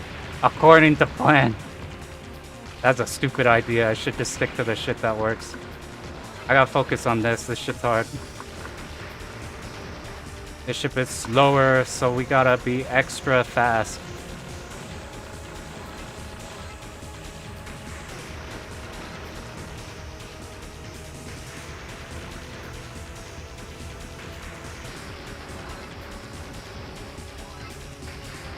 I've also killed the middle turrets.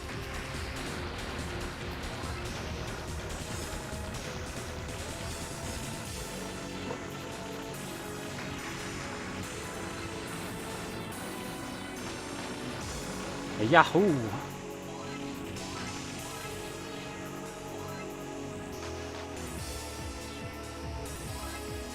I don't have good hyper management yet. I wasn't sure if there's anything I could do about, like, if this was second loop, I should probably hyper there before we build this extra one. You don't want extra hypers unless you're specifically doing a damage setup.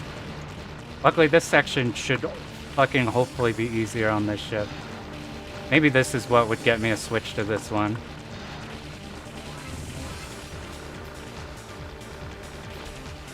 Help! If it started too far to the right, I was in danger.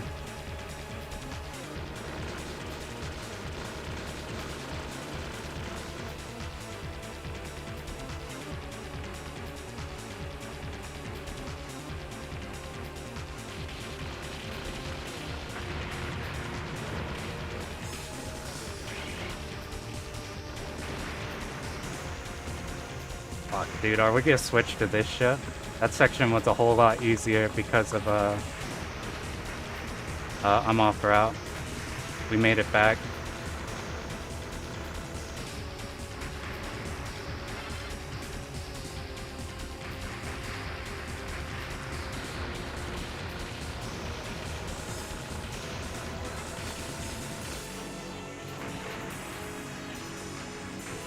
Are we... I can't tell if our bomb is full.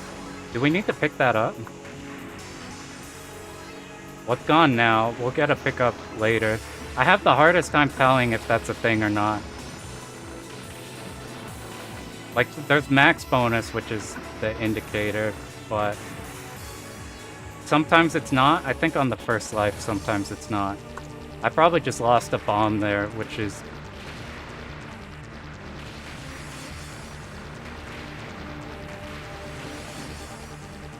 Fuck, it walled, but we're fine. We still can get here at the correct pace.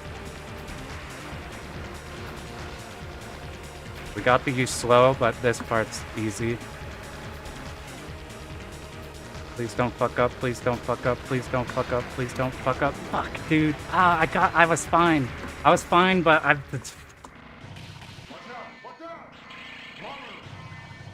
God. All right. We have a hyper available.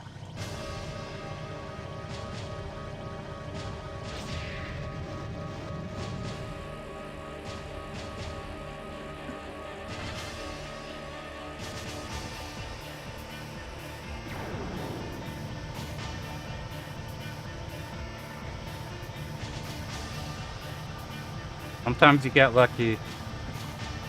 We need to switch lanes. I haven't tried practicing that upward movement there. I saw that in a replay recently. And it saved our ass. This part's really easy up until the signal that we can hyper it. Because you can follow this exact path every time. Otherwise, I used to feel like I am getting behind. We got no miss of the first loop with both ships. This one seemed easier for... Maybe the 1cc guide video in retrospect should have been on this ship. But that middle strat, it's like... I don't even think it's... I don't know. It's like you can set a defined bullet that's the one you're chasing. But I got really terrified of... I like only started doing that like yesterday. So like with the setup like that, where you're like, if it works, it works. If it doesn't, you're dead. So I got scared. I'm better at the second loop one. The second loop version, you start on the B, you go down, you go up, you dip to the side. Yeah, we got lucky on the second pattern. We had resources to get through most of it, and then we just had to do a couple. Because of the hyper into bomb that we had to do, I think, it plummeted the rank, so the second pattern was actually doable. Alright, how is second loop here? Here's where I'm gonna rage quit this ship, or not. I have to focus extra hard because of unfamiliarity with this ship.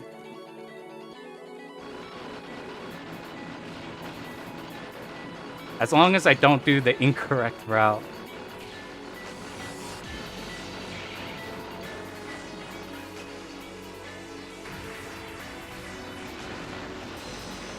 We want laser here. These guys don't matter if you're on the diagonal. It's fine. Here we could probably sit at the bottom and we hit the tanks. The tanks are the real problem there. But your shot does less than the other one because it's more spread out. It's less concentrated. You can't like use it as a replacement for laser. Unnecessary. I should have gone faster. So same thing here. From the diagonal, you know, unnecessary dodges. Unnecessary. Luckily, we have extra room here. This enemy doesn't spawn for a while.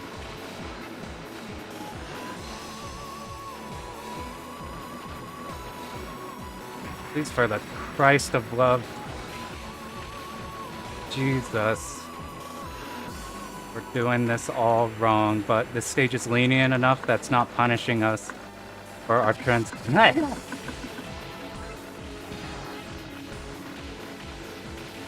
our hyper at? I'm gonna try to drop the... No, let's just kill these. That was a stupid fucking idea to think about dropping the combo. What the fuck am I thinking? That's so stupid idea. What the fuck? Just do the fucking route.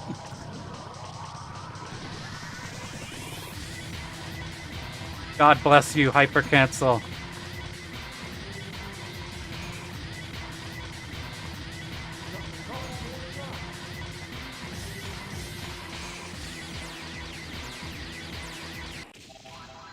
God, that's why. So it's like, you can do those, but would I bet on me being able to do that every time? No.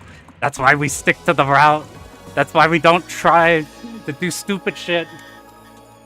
Force you to have to do stuff like that to live. Usually I have a hyper going into this. We see if that changes anything. I suspect it doesn't.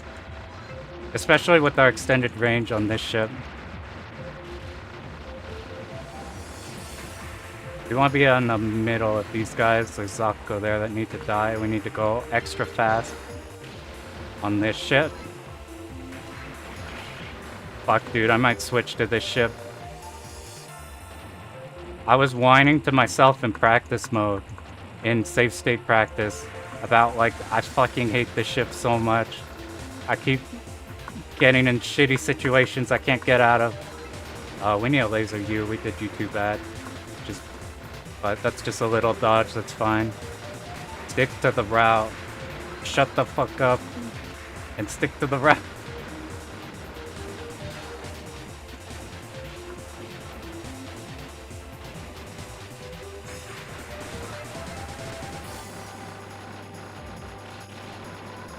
Alright, now we set it up, so even with slow speed and loop 2 spreads, nothing can hit us.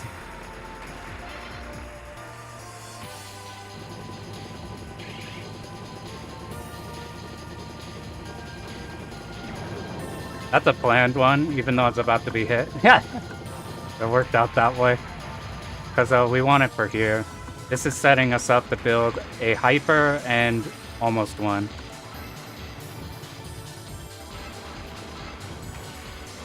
This is the part I worry about. I don't have it super practiced on this ship.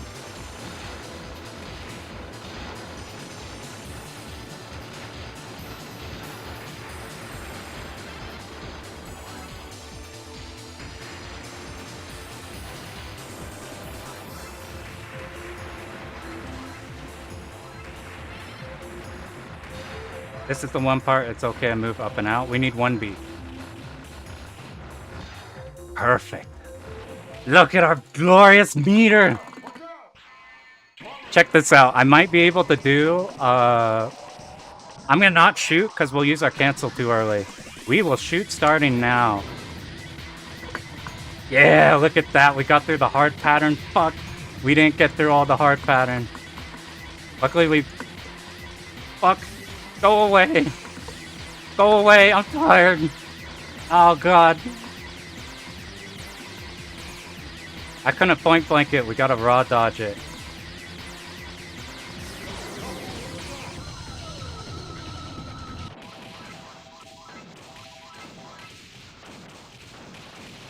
You know, technically, if I was Type A, I could have made it to the safe spot in time. I did not. There was no way I was getting up there on this ship, but this ship, I did a lot of catastrophic mistakes to reach that point.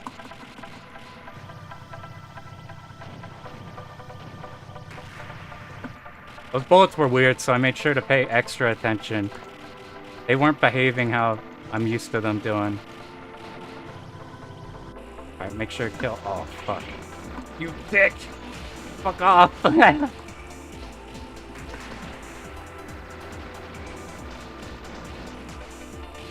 By the way, apologies, I have a huge potty mouth.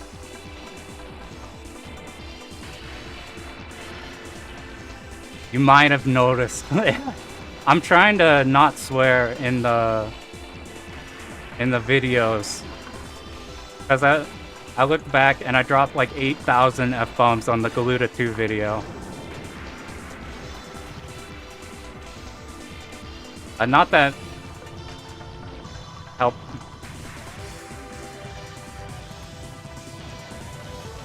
That's good. And we have a little bit of hyper for this part. If this was white label, there's a safe spot here. I had to make a quick dip to dodge those because I got caught on the side of the screen. I remember to make it to you fast. We have to use laser to damage these. We're not going to do as much damage as the other one because it's too spread out.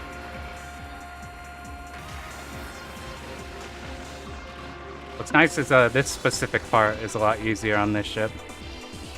You just have to make a few micro adjustments on the other one. I keep doing that. Every single run I've been going up and then having to make that down dodge. It's worked out, but I need to keep that in mind that that shit is bad. That's an unnecessary dodge. Uh-oh, this is an unnecessary dodge. Please die. This is the stupidest run I think I've done. It's somehow no miss to this point. Safe spot? I micro adjusted. That was a terrible mistake. That could have killed us. Because if it was aimed before and then not there, that.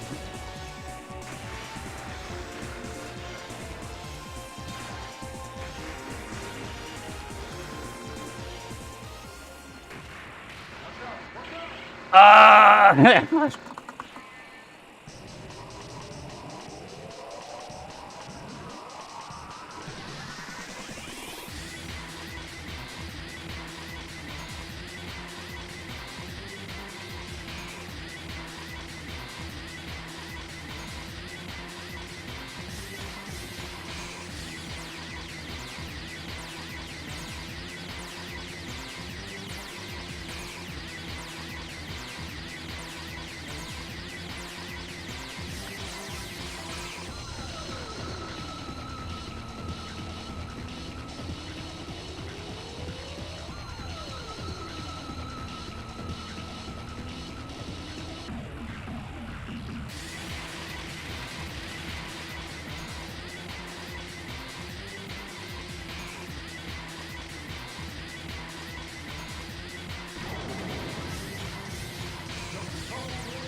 We almost did it. We almost did it without bombing. I tried out having no emotion.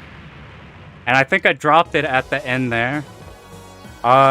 It felt comfy doing that whole first phase by just like looking at the screen and not thinking.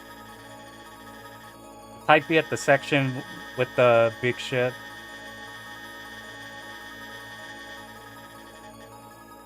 Oh shit, I should mess with that. That like cuts out an entire unnecessary like problem that we got lucky we sealed those bullets. Sorry, I gotta shut up for this part so I don't make any catastrophic errors.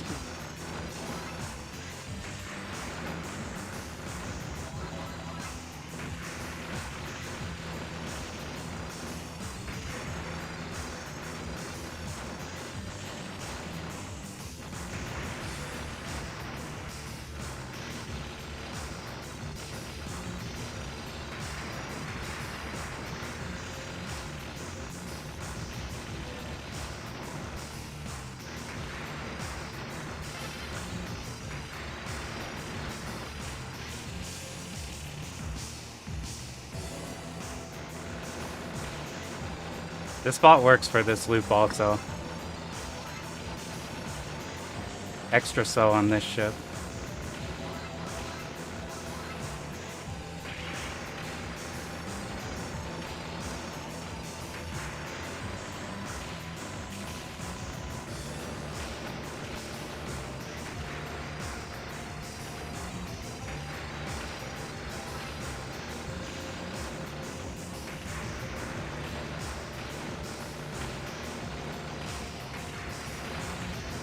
Fast, go fast, go fast.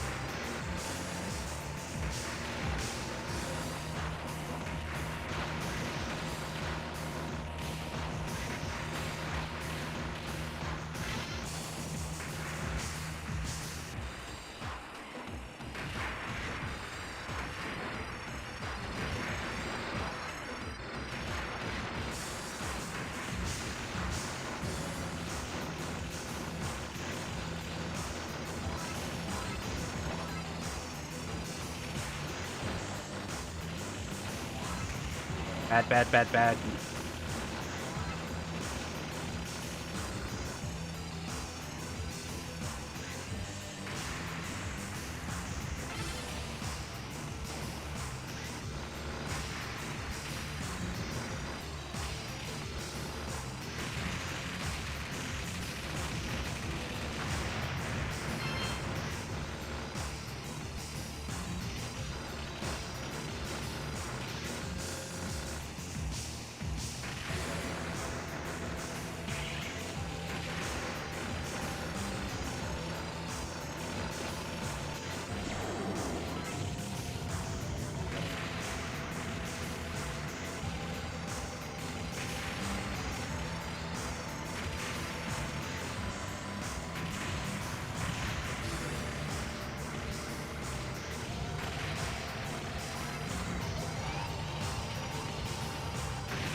I tried out the no emotion thing like in fighting games and it worked.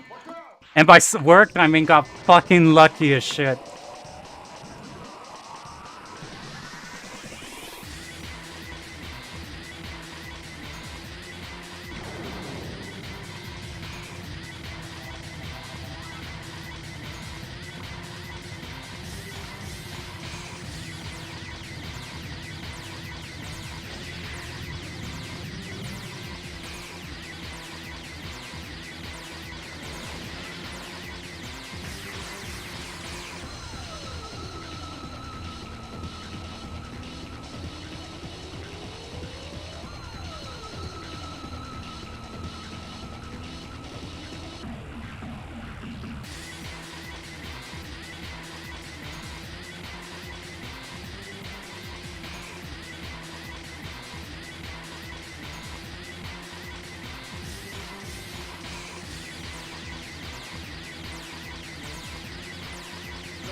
Went in the wrong lane.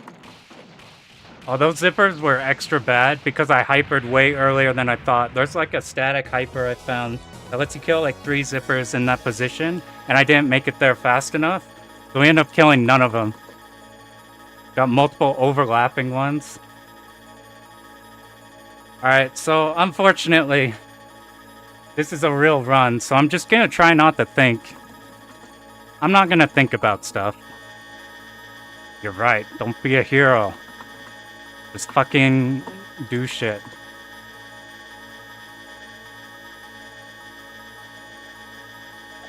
Just do the fighting game thing where I don't give a shit what's going on, I'm just kind of doing it.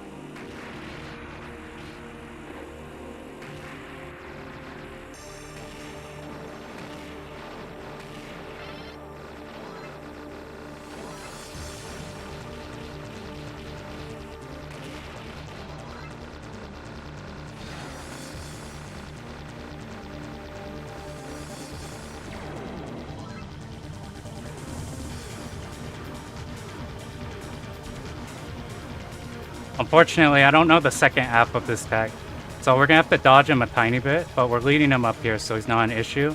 No other enemies spawn.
Yes! Ah!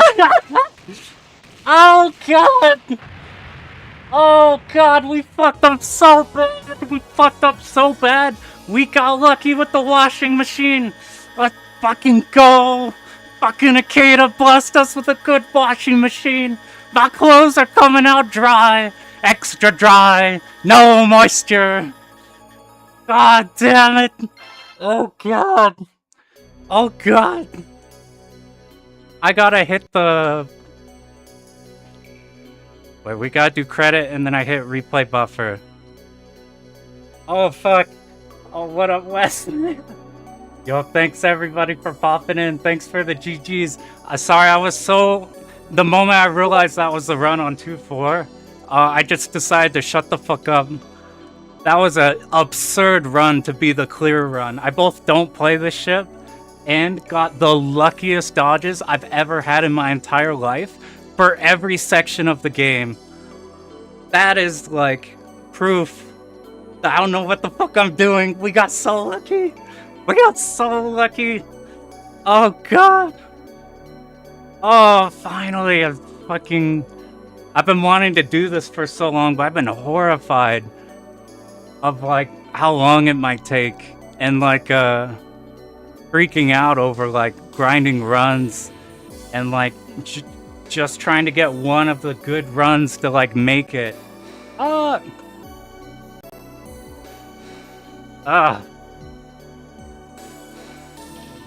Yeah, if you guys don't know how Hibachi works, the big problem we ran into is because of the death on Big B, we did not have a hyper setup for after we did the suicide strat. So I had to raw dodge the pattern, and I don't even remember if I dodged it. I think I died, or I bombed it. I can, like, 50-50 dodge the blue wavy pattern, like the one also in SDLJ. So, like, that fucked the resources. We had more than enough resources to beat it, but because our hyper was fucked, and because we made extra mistakes in other places, we had to get lucky despite having... That's the thing that horrified me going into this game, was being like, I can't do the 3 life strats that everybody else can do because I'm not good at managing hyper. But we just got so lucky on everything. Yeah, those blue lines, dude, you have no idea.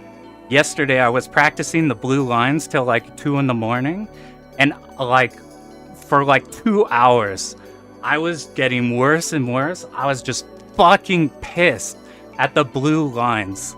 Like, I ran out of things to scream at the game about. I fucking hate those blue lines. What gave me more confidence is I looked up Juju Kenobi's, like, one of his really good runs. And, like, even he's, like, god player, shitting bricks, trying to dodge those blue ones. Like, I'm like, okay, these are just fucked. So we just do what we can, and what happens, happens. I need to put my name in so I could get the whole replay going. Oh yeah, the blue. I died so early on the blue lines. Usually I die on the hard parts. Oh, our score is so shit, by the way. This is like the lowest scoring 2-all I think exists. Okay, I need to save that replay. Oh, fuck. Oh, 6 runs in. That's a fucking miracle. We got it in 6 runs. That's... Like, I did lab the shit out of this game, but if you watch the previous runs, you see we have and that run, we have a lot of room for improvement. So if I was to say, do this again, it would take a really long time to get another clear without improving some sections. So I'm like, that's why I'm scared to try doing like a 1cc guide, because you saw that run. I don't know what the fuck I'm doing. So, like, I might just do a commentary. This is 6 runs. Technically 7 runs. I did one run earlier this week. That made it to the bosses, and I hadn't labbed the bosses yet. I somewhat knew the strategies, but I had no clue how to dodge, like, the blue lines. And then a couple times this week, I would be doing save state practice, So like yesterday, what got me to stream this today is yesterday I did a save state on 1-4 boss to try out the speed kill strat to speed kill the first phase, and it killed the game. But first, like you saw the run, I should have been dead in like 9 places. I got extremely lucky positions. So it's like that was quite literally like sometimes getting lucky sucks because it's like you like if a run requires luck, then that's turbo fucked. Oh man. Yeah, dude, it's a lot of work, but it's doable. It's not like you have to be. You saw two? I guess so. They were entries with like 0 lives. We entered with like 5 or 6 lives and still cut it down to the last life. But appreciate it, point blank. Yeah, if you want it, it's doable for humans, but yeah, that's the weird thing with luck. So I've been like freaking out about that because I've been like, do I have to get lucky for somebody like me to clear? And that's terrifying. But on the other end, you can get lucky, and then sometimes like, so it's like I don't know. I worry about that a lot. I have a not the best opinion of my shmup skill. I have a good opinion of my ability to plagiarize and find good stuff in replays, but I don't have like a I don't know. So like we just got lucky. It really was just not worrying about stuff, just doing the thing. Like usually I shit my pants on 2-5, the opener. I've never done the opener like properly without a resource. That was the first time just by like I don't know, thinking about it. Anyway, this isn't even like the hardest 2-wall or anything. This is like supposed to be one of the easier 2-walls. I think the DDP one is harder, and White Label is ultra fucked. Oh, that means a lot coming from you, Wes. I appreciate it. Wes is out here grinding Futari for fun. I didn't get to pop in the stream earlier, but I saw you messing with that more. I was at first I was going like it's hard, but we got lucky. I was wondering about how do you feel playing Futari right now, Wes? Because at first I'm like tomorrow I am not playing this game. I'm taking I'm going to the beach. I'm getting a pina colada, and we're not worrying about washing machines anymore. But I don't know if it's somewhere. I think you said like it's nice to be able to play the game, not worried about like, oh god, I need to clear. I put all this practice in, and we're like, we have to get the clear. We haven't gotten the clear yet. I recognize that feeling from doing Final Fantasy XIV raiding, where before when the raid tier happens and you fight the big raid boss, and like it takes so long to get the first kill to where everybody can do it. But like once you get that first kill, then it's like, okay, cool. Now we can fight the boss. We don't have to like fight for our life. We don't have to be like I don't know. Oh, I didn't think so. I've known about shmups for a long time because of Toho. But shmups were always the thing. I'd watch all the Jamers videos, but I would never play because it's under the assumption they're too hard. Yeah, that's crazy. I bet you get like... This is how you'll get unexpected god runs of like Ultra. Is you're like, I can just play it. Go through, fuck up the game. Oh, that's tight. Yeah, I never looked at it that way because I always like clear a game and move on. But now it's like... Now you have like Futari Ultra under your pocket. You can just be like, I want to play some Ultra, and you know the whole thing. That connects something that... The reason I like survival routes and learning so many routes is because of... I love the idea of just being able to boot up the game and being like, oh yeah, I know this game. So like if I boot it up right now like Batsugun, easy 1-all. Because I just done it so much, know the route. Or like pulled up what's a game I just chuck on because it's like fuck it, I'm playing this game now. I do that with Hyper Duel. That's a great game. If you don't know what that game is, go play it. It's Technosoft's best game, the Thunder Force people. But dude, I don't plan on Futari Ultra. That shit is so crazy looking. But I am gonna mess with God mode at least for a little bit, which is like, I think genuinely 10 times easier than Ultra is what my guess is from like my initial play. Presented by Cade. We'll get the... Man, I cannot believe... So anybody here white label players? You know what we should do? We should do... Oh, I wouldn't destroy God mode. You know who would destroy God mode? The route I'm about to copy. This dude, it's ZZZ. Yo, see you, Metal Wolf. Thanks for popping in. I appreciate that, dude.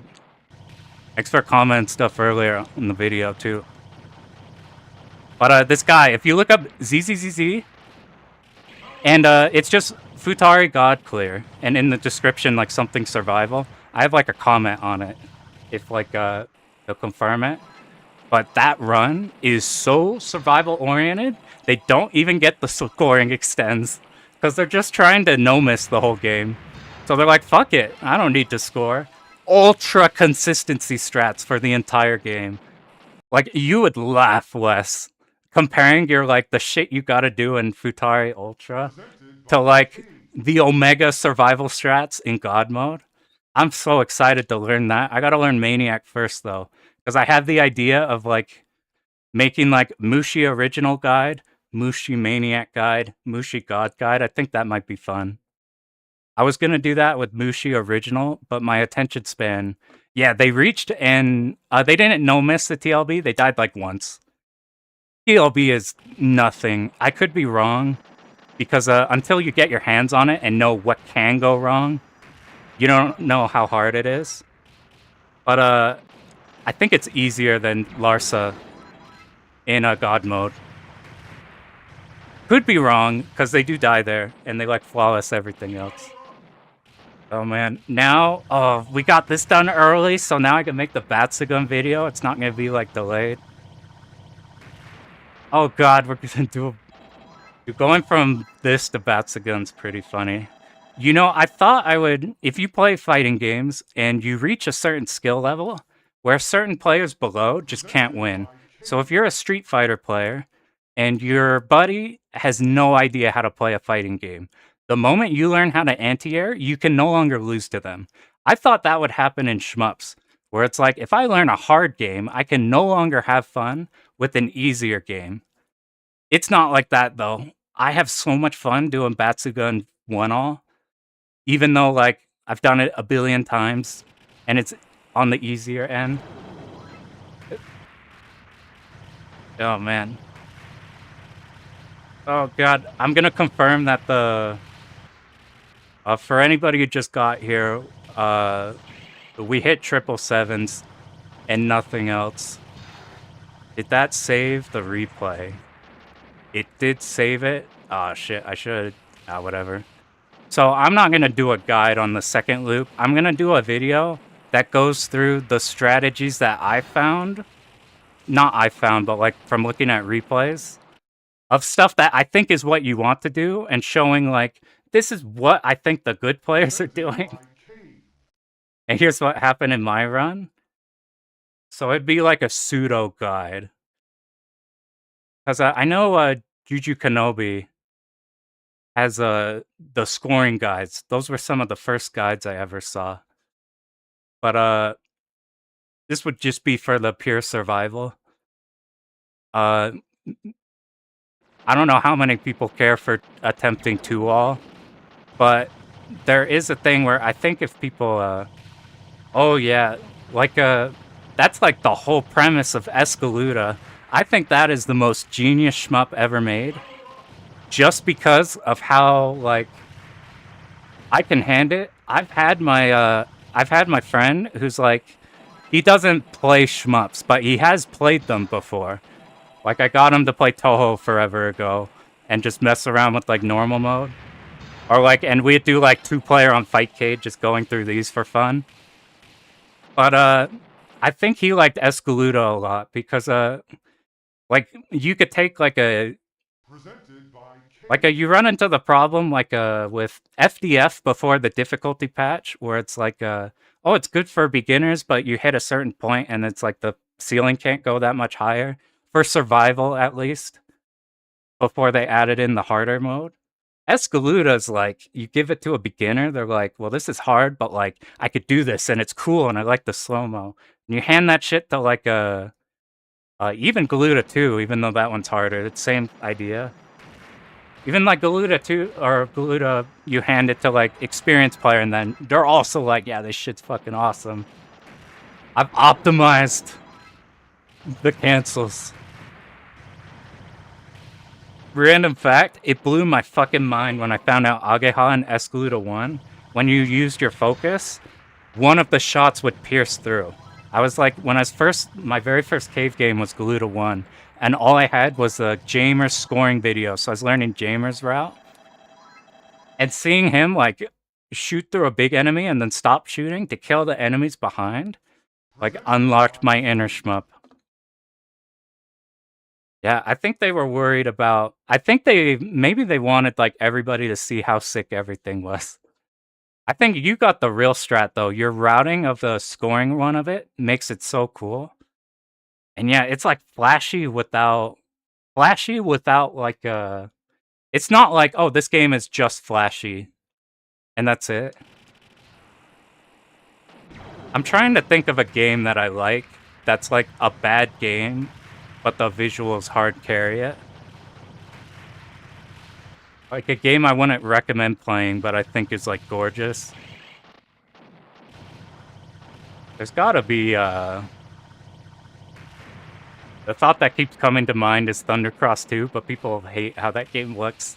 Every time I've seen somebody talk about the visuals in that, they're like, yeah, that game looks like ass. I'm like, oh. Oh, man. I'm... I still... Presented by K. Man, I don't know. I'm so stoked to look at the replay and see all the shit that I should not have gotten away with. Fucking the stupidest run. I would never be able to recreate that. I thought about it would be fun to have this game, the 2-all, for Shmup Slam, the next one. Because, like, I did a survival run of the first one. And that run's really funny if you go look back at the commentary, because I have no idea what the fuck I'm talking about.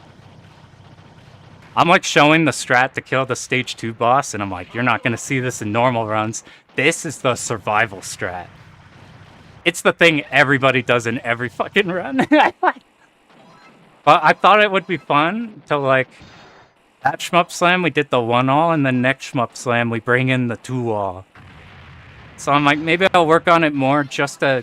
I don't care about killing... like, I would be happy just reaching 2-5 in, like, a live run. Presented by K. I don't want, like when I was trying to do SDOJ for Bath's event, dude, SDOJ is not marathon safe in the slightest. Fucking horrifying. FDF3 Ultra we gotta do. What? Alright, here's what we're gonna do. We are gonna do one run of White Label and then we'll call it. We're gonna do a White Label run just for shits and giggles. I haven't cleared White Label before, as in first loop. I have not cleared White Label first loop before.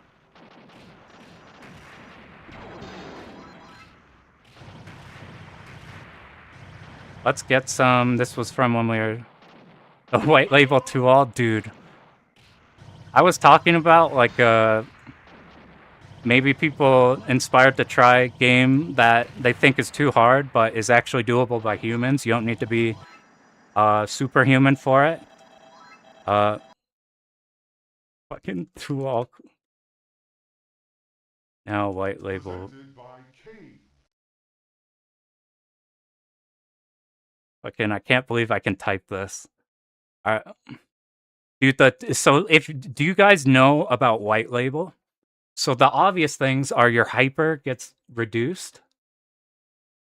I guess I'll hide this to hide the fact that I'm actually not on my PCB.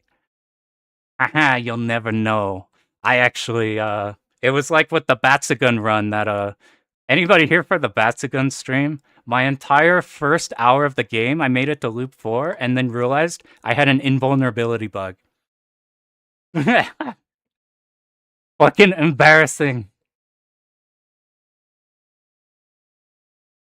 We're doing white label for fun. So if you don't know about white label, I'll try to finish a thought. Hyper is way less. It's harder to build. So that's hard. Your hitbox is way bigger. Way bigger. So like Hibachi, you don't get lucky dodges on Hibachi. You get hit. Man, yo, I think I would never touch white label. Fucking the second loop fucking horrifies me. I think. Wait, Wes, do you have a Ura 2-all? You have a Ura run, right? I feel like the only people who should try for the 2-all of white label are people who can meet the Ura requirement of Ketsui. If you can do that, you can do anything.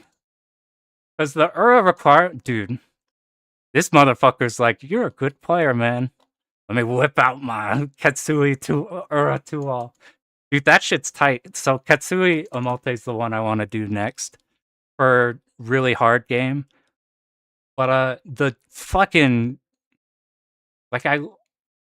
how often did you get a Ura entrance?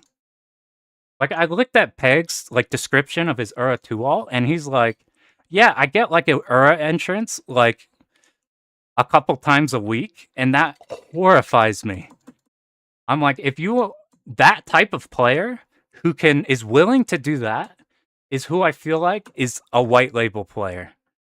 Who's like, oh yeah, all my lives are gone. Oh yeah, that's the other huge thing. That actual thing that kills you in white label, you lose all of your extends in part 2.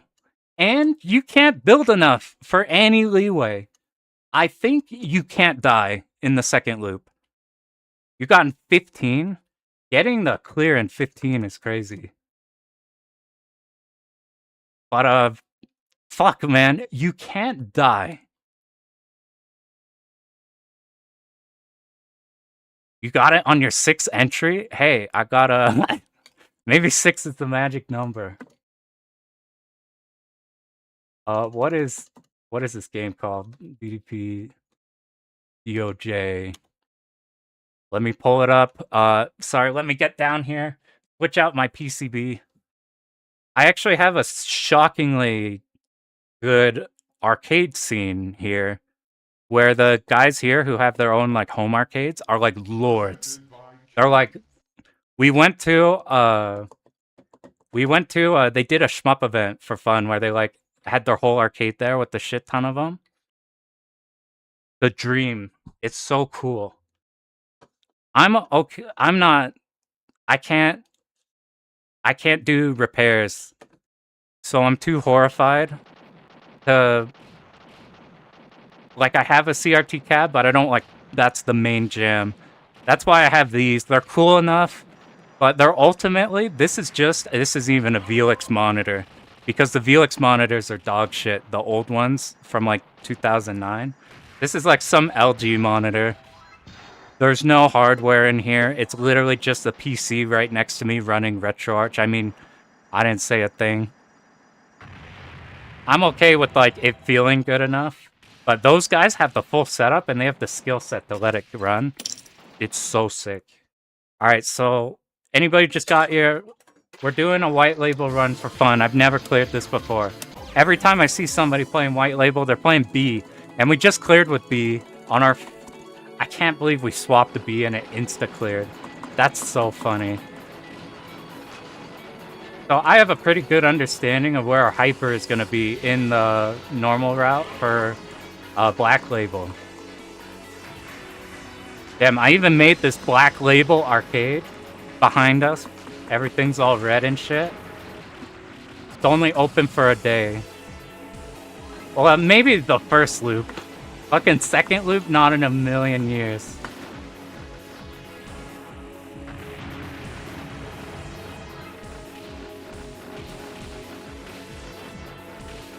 I do want to do emote, so the funny thing, the guy who we suspect to be cheating, so like by now, you can drop a hyper right now. Through doing not chaining, not hyper techniques, or not bees. You would have a hyper here, like on accident. And we have half hyper. Start timer for 2-all. This is run 1. Dude, I can't believe how fraudulent that DOJ 2-all run is. That shit is so funny. It's always the craziest runs that are the ones that end up clearing. I think we no missed to the last stage and then barely cleared with just enough lives. That is the only way we cleared that game. Is because if we had any less, I guess I could have. I practiced Big B, the flying bees, like third pattern so many times for hours, and I'm still so ass at it. Juju Kenobi came in here, and he basically earlier in the stream said that you basically just have to speed kill it. Like, there's not like dodging it because it can just randomly fuck you as the boss moves down and also restricts the space below you. So it's both bittersweet and nice to know that, like, okay, this isn't you suck. This is no, you need to strategize to not see that pattern. That's what I found out with so like, even though we 2-alled the game, one of the hardest parts of this game is easily 1-5 Koryu. Yo, what up, Rain? So we cleared, so now we're fucking with the White Label. So like, if you didn't know we were on White Label, this looks basically the same. Outside of like subtle differences. So like, I did this wrong. So, it worked out. Yeah, we're fucking around with... Oh, I needed to be up there. Wow, that died pretty fast. There are some things... So, like, so I was just whining about a flying bee. That third pattern that you have to plan a speed kill for. If you play on White Label, you don't have to because its life is less. In White Label, there's a few weird things like that. Where to compensate for this game being fucked. Some stuff isn't as hard, but like shit's insane. Dude, I can't believe we cleared on BL. You have no idea the things I was complaining about. Like if you thought I was swearing a lot today, every time I was practicing and I'm like, I'll practice the second loop with this ship. I was like screaming in agony about how much I hated this ship. So much. Alright, we probably got chain a lot more here. And then I'm also don't have a good grasp of the hitbox on this one. I was so mad yesterday too, practicing Hibachi. Like, the more you practice Hibachi, the more despair you receive. Because what happens is, like, you get a run where it's like, whoa, I killed the whole Koryu to Hibachi fight in 2 lives. I can do this. And then you do one more run, and I'm like, I spent 6 lives. We, in our clear run, had to spend 6 lives, but we just got mad lucky. We just got absurdly lucky that we no-missed to that point. Fucking crazy. Anyway, we missed it this horribly. I did see a strat by Acid that's way cool for this. We're not going to do it, though, because I don't know how to do it.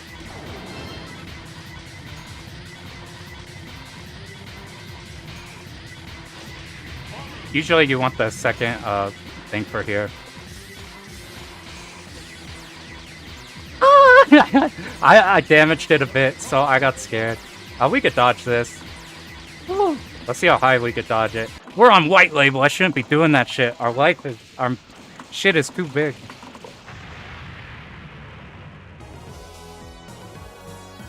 I think. Not being mads.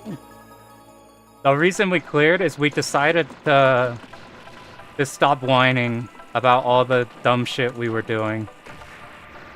Ooh, I could do the safe spot here. I'm probably gonna die trying it because I don't know how to do it exactly. But let's try the safe spot on the mid-boss. I'm gonna eat my words if it's like not actually a safe spot and you need like some kind of setup for it to work. But as you can see, the route, like, you can use the same routes. But like, you just have no leeway for white label. You have to no miss like the whole second loop.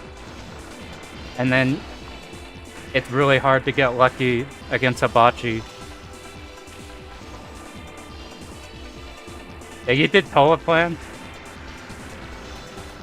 Yeah, you can... Yeah, once you're used to those, you're like, I don't know what everybody's complaining about. That said, I really like Shmup, so even like all the stuff, even with like, I agree with a lot of stuff people complain about Toa Plan. Here's the safe spot. Oh, you need a setup for it? Okay, okay, it's not you can't just do it. If you want to see on a Pegs run, he does a cool thing there. Oh, used to your ship being huge? Yeah, that's a thing.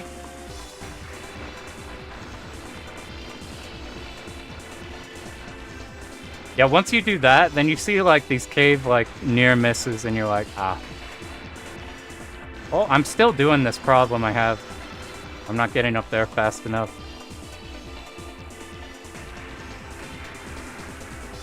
Is this the same?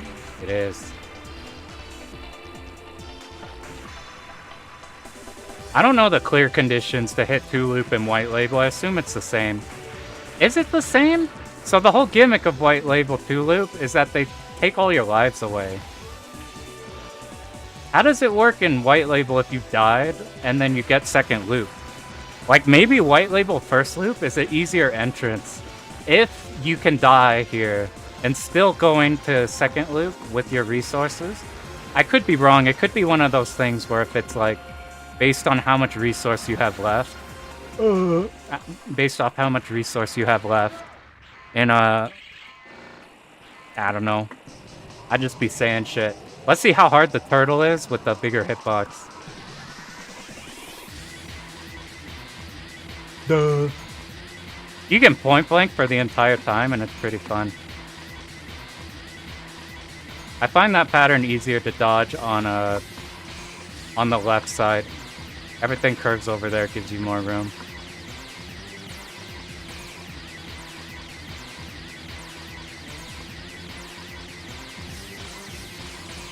Got lucky we could hold a laser the whole time.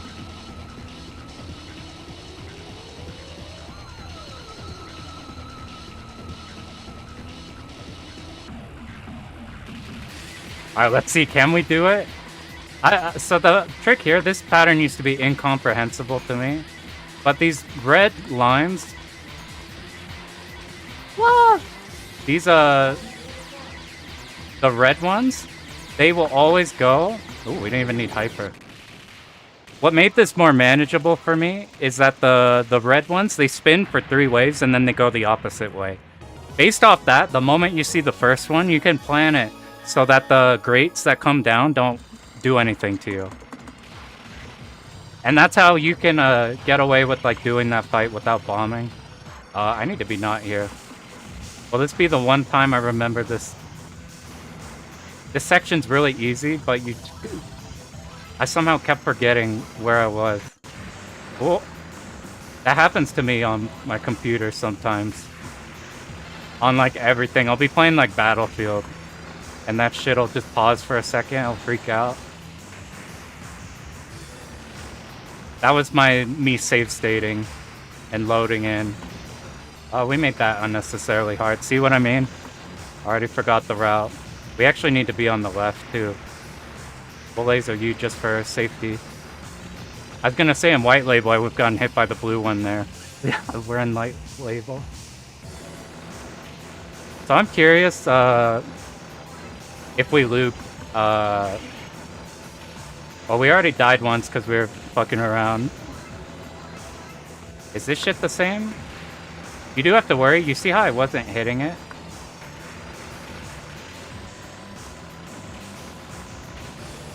You have to like blow out one of the front parts. Or should nah, if you wanna go for the, if you want a 2-all in these, a Black Label just gives you so much more leeway.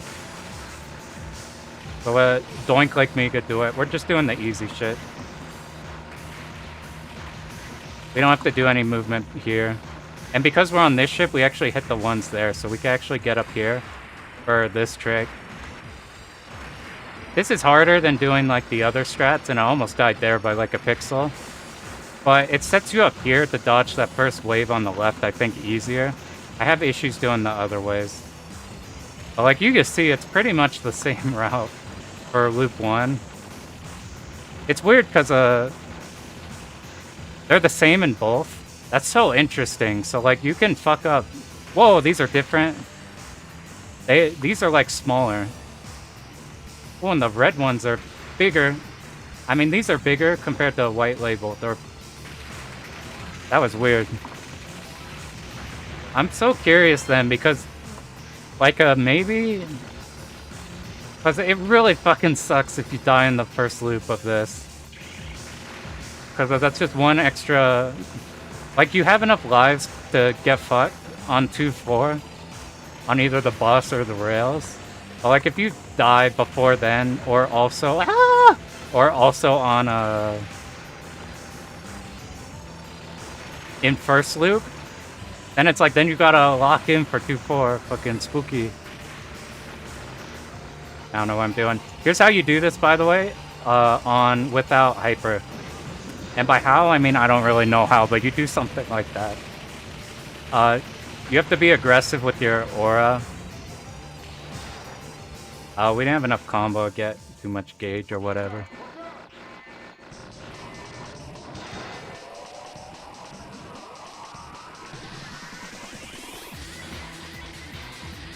But that's a free bomb we could use, so...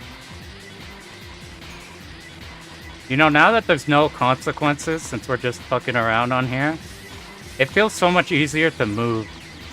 Like, I'm just gonna try dodging this, which I'd usually be terrified on. And it just... You could do things. In the second loop, that pattern we just dodged, past a certain point, you can't, like, cut back. You have to wait for the... You have to wait for, like, the bullets to dissipate. And then make a fat cut. Ah! There's a cool strat here where you hold your hypers. You don't build the next one just yet. So you build a shit ton of hypers. You have to hyper in the first phase to cut it over so it works for the last pattern. And then you get a hyper cancel as those are fading out. And what it ends up happening is you like you get all the hypers for the next section. You get a shit ton of... I don't know, it's more for score, because you get to use a fat hyper on the boss while also carrying like 4 hypers next stage. Oh, hey, we're here. Dude, this section on our clear run was the first time I'd done this section with any amount of confidence. And I think at one point, I like freaked out. You might see on my camera... On that section, I might have, like, shit myself at one point. Just like, dear God, I should be dead. I think in the future, when you want that consistent, the idea is to know exactly what angles every Zako can hit there. Because if you do that, then you can move safely. If you don't, then you don't know if you, at the very bottom of the screen, if you can, like, make it over. It's too spooky.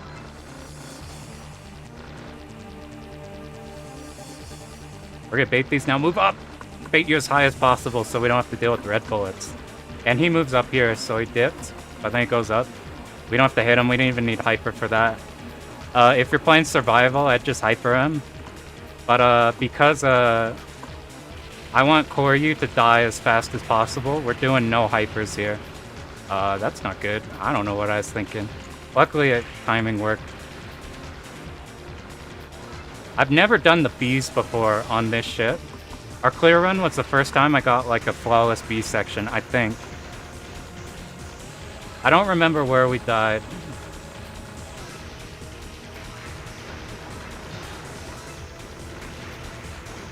I got really scared when I was first learning Daioujou.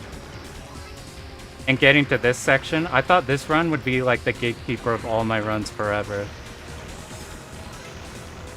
But instead of being like 2-4 zip ties. What are the zippers? No matter how much I learn those, I'm still fucking horrified of those. This is one of those sections where it's horrifying. You learn it, and now it's cool as fuck to execute. This whole final stage is probably my favorite final stage. I was losing my mind because the second loop version made me be questioning that. Because that's so ass at the second loop version. Be whining about all the hard stuff in it. But I'm trying to think of a better stage 2. Final stage in a cave one. Futari so far seems like a really cool one. And it's iconic, I feel like. Uluda won final stage just by... That one's cool, but it's not like on the level of this. I'm glad this works in White Label. SDOJ, I really like that last stage, minus the mid-boss hypers. If you don't manage hypers correctly, you just eat shit. And it drives me up the wall. Like, the whole run boils down to, did you build correctly? Unfortunately, I wasn't thinking, so now we don't have the easy core you fight. And that happened to me in a bunch of runs. In a bunch of practice, where we left that one tank alive below. If you do that, it's such an asshole. In the second loop, that tank is motherfucker. It makes all the rest of this so hard.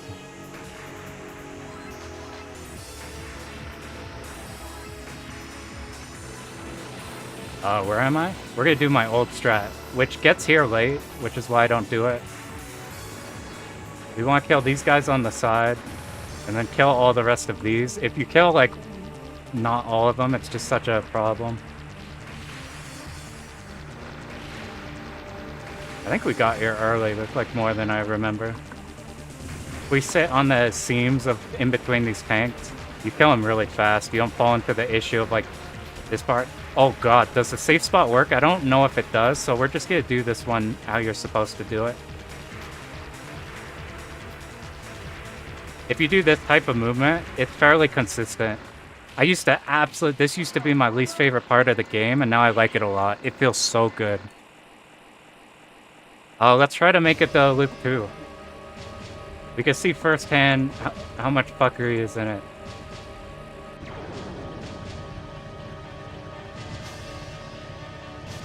This shit's gotta be unbelievable. Our rank is also really high. You see how fast those were?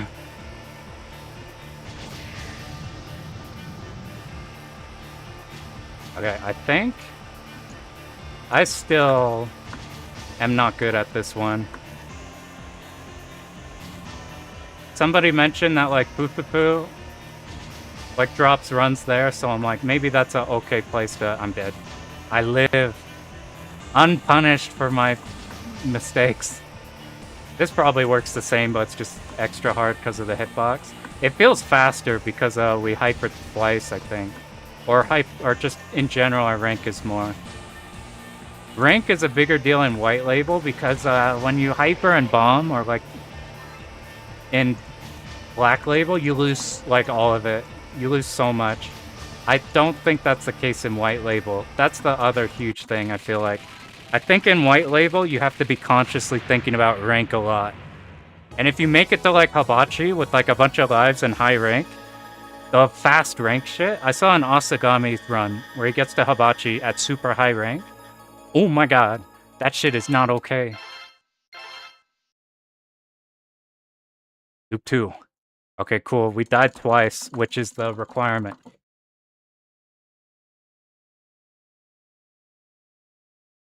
So look at our lives. So we died twice, so we had 3 in stock. Now I assume we have 1 in stock, or we have nothing. We have fucking nothing. So you have to redo the scoring extends. Oh god, you have to score white label too, or you're fucking toast. Oh god, alright, it turns into sudden death. Dude, can you imagine being in the... I didn't do the route. Can you imagine being in the arcades when this first came out? And you're with like a crew who like bought a PCB, and everybody's like everybody like figured out how to hit the second loop. They like just figured out how to get through the first loop. And then you get to here and you're just like, all my shit's gone. We're on the opposite side. We need to be here.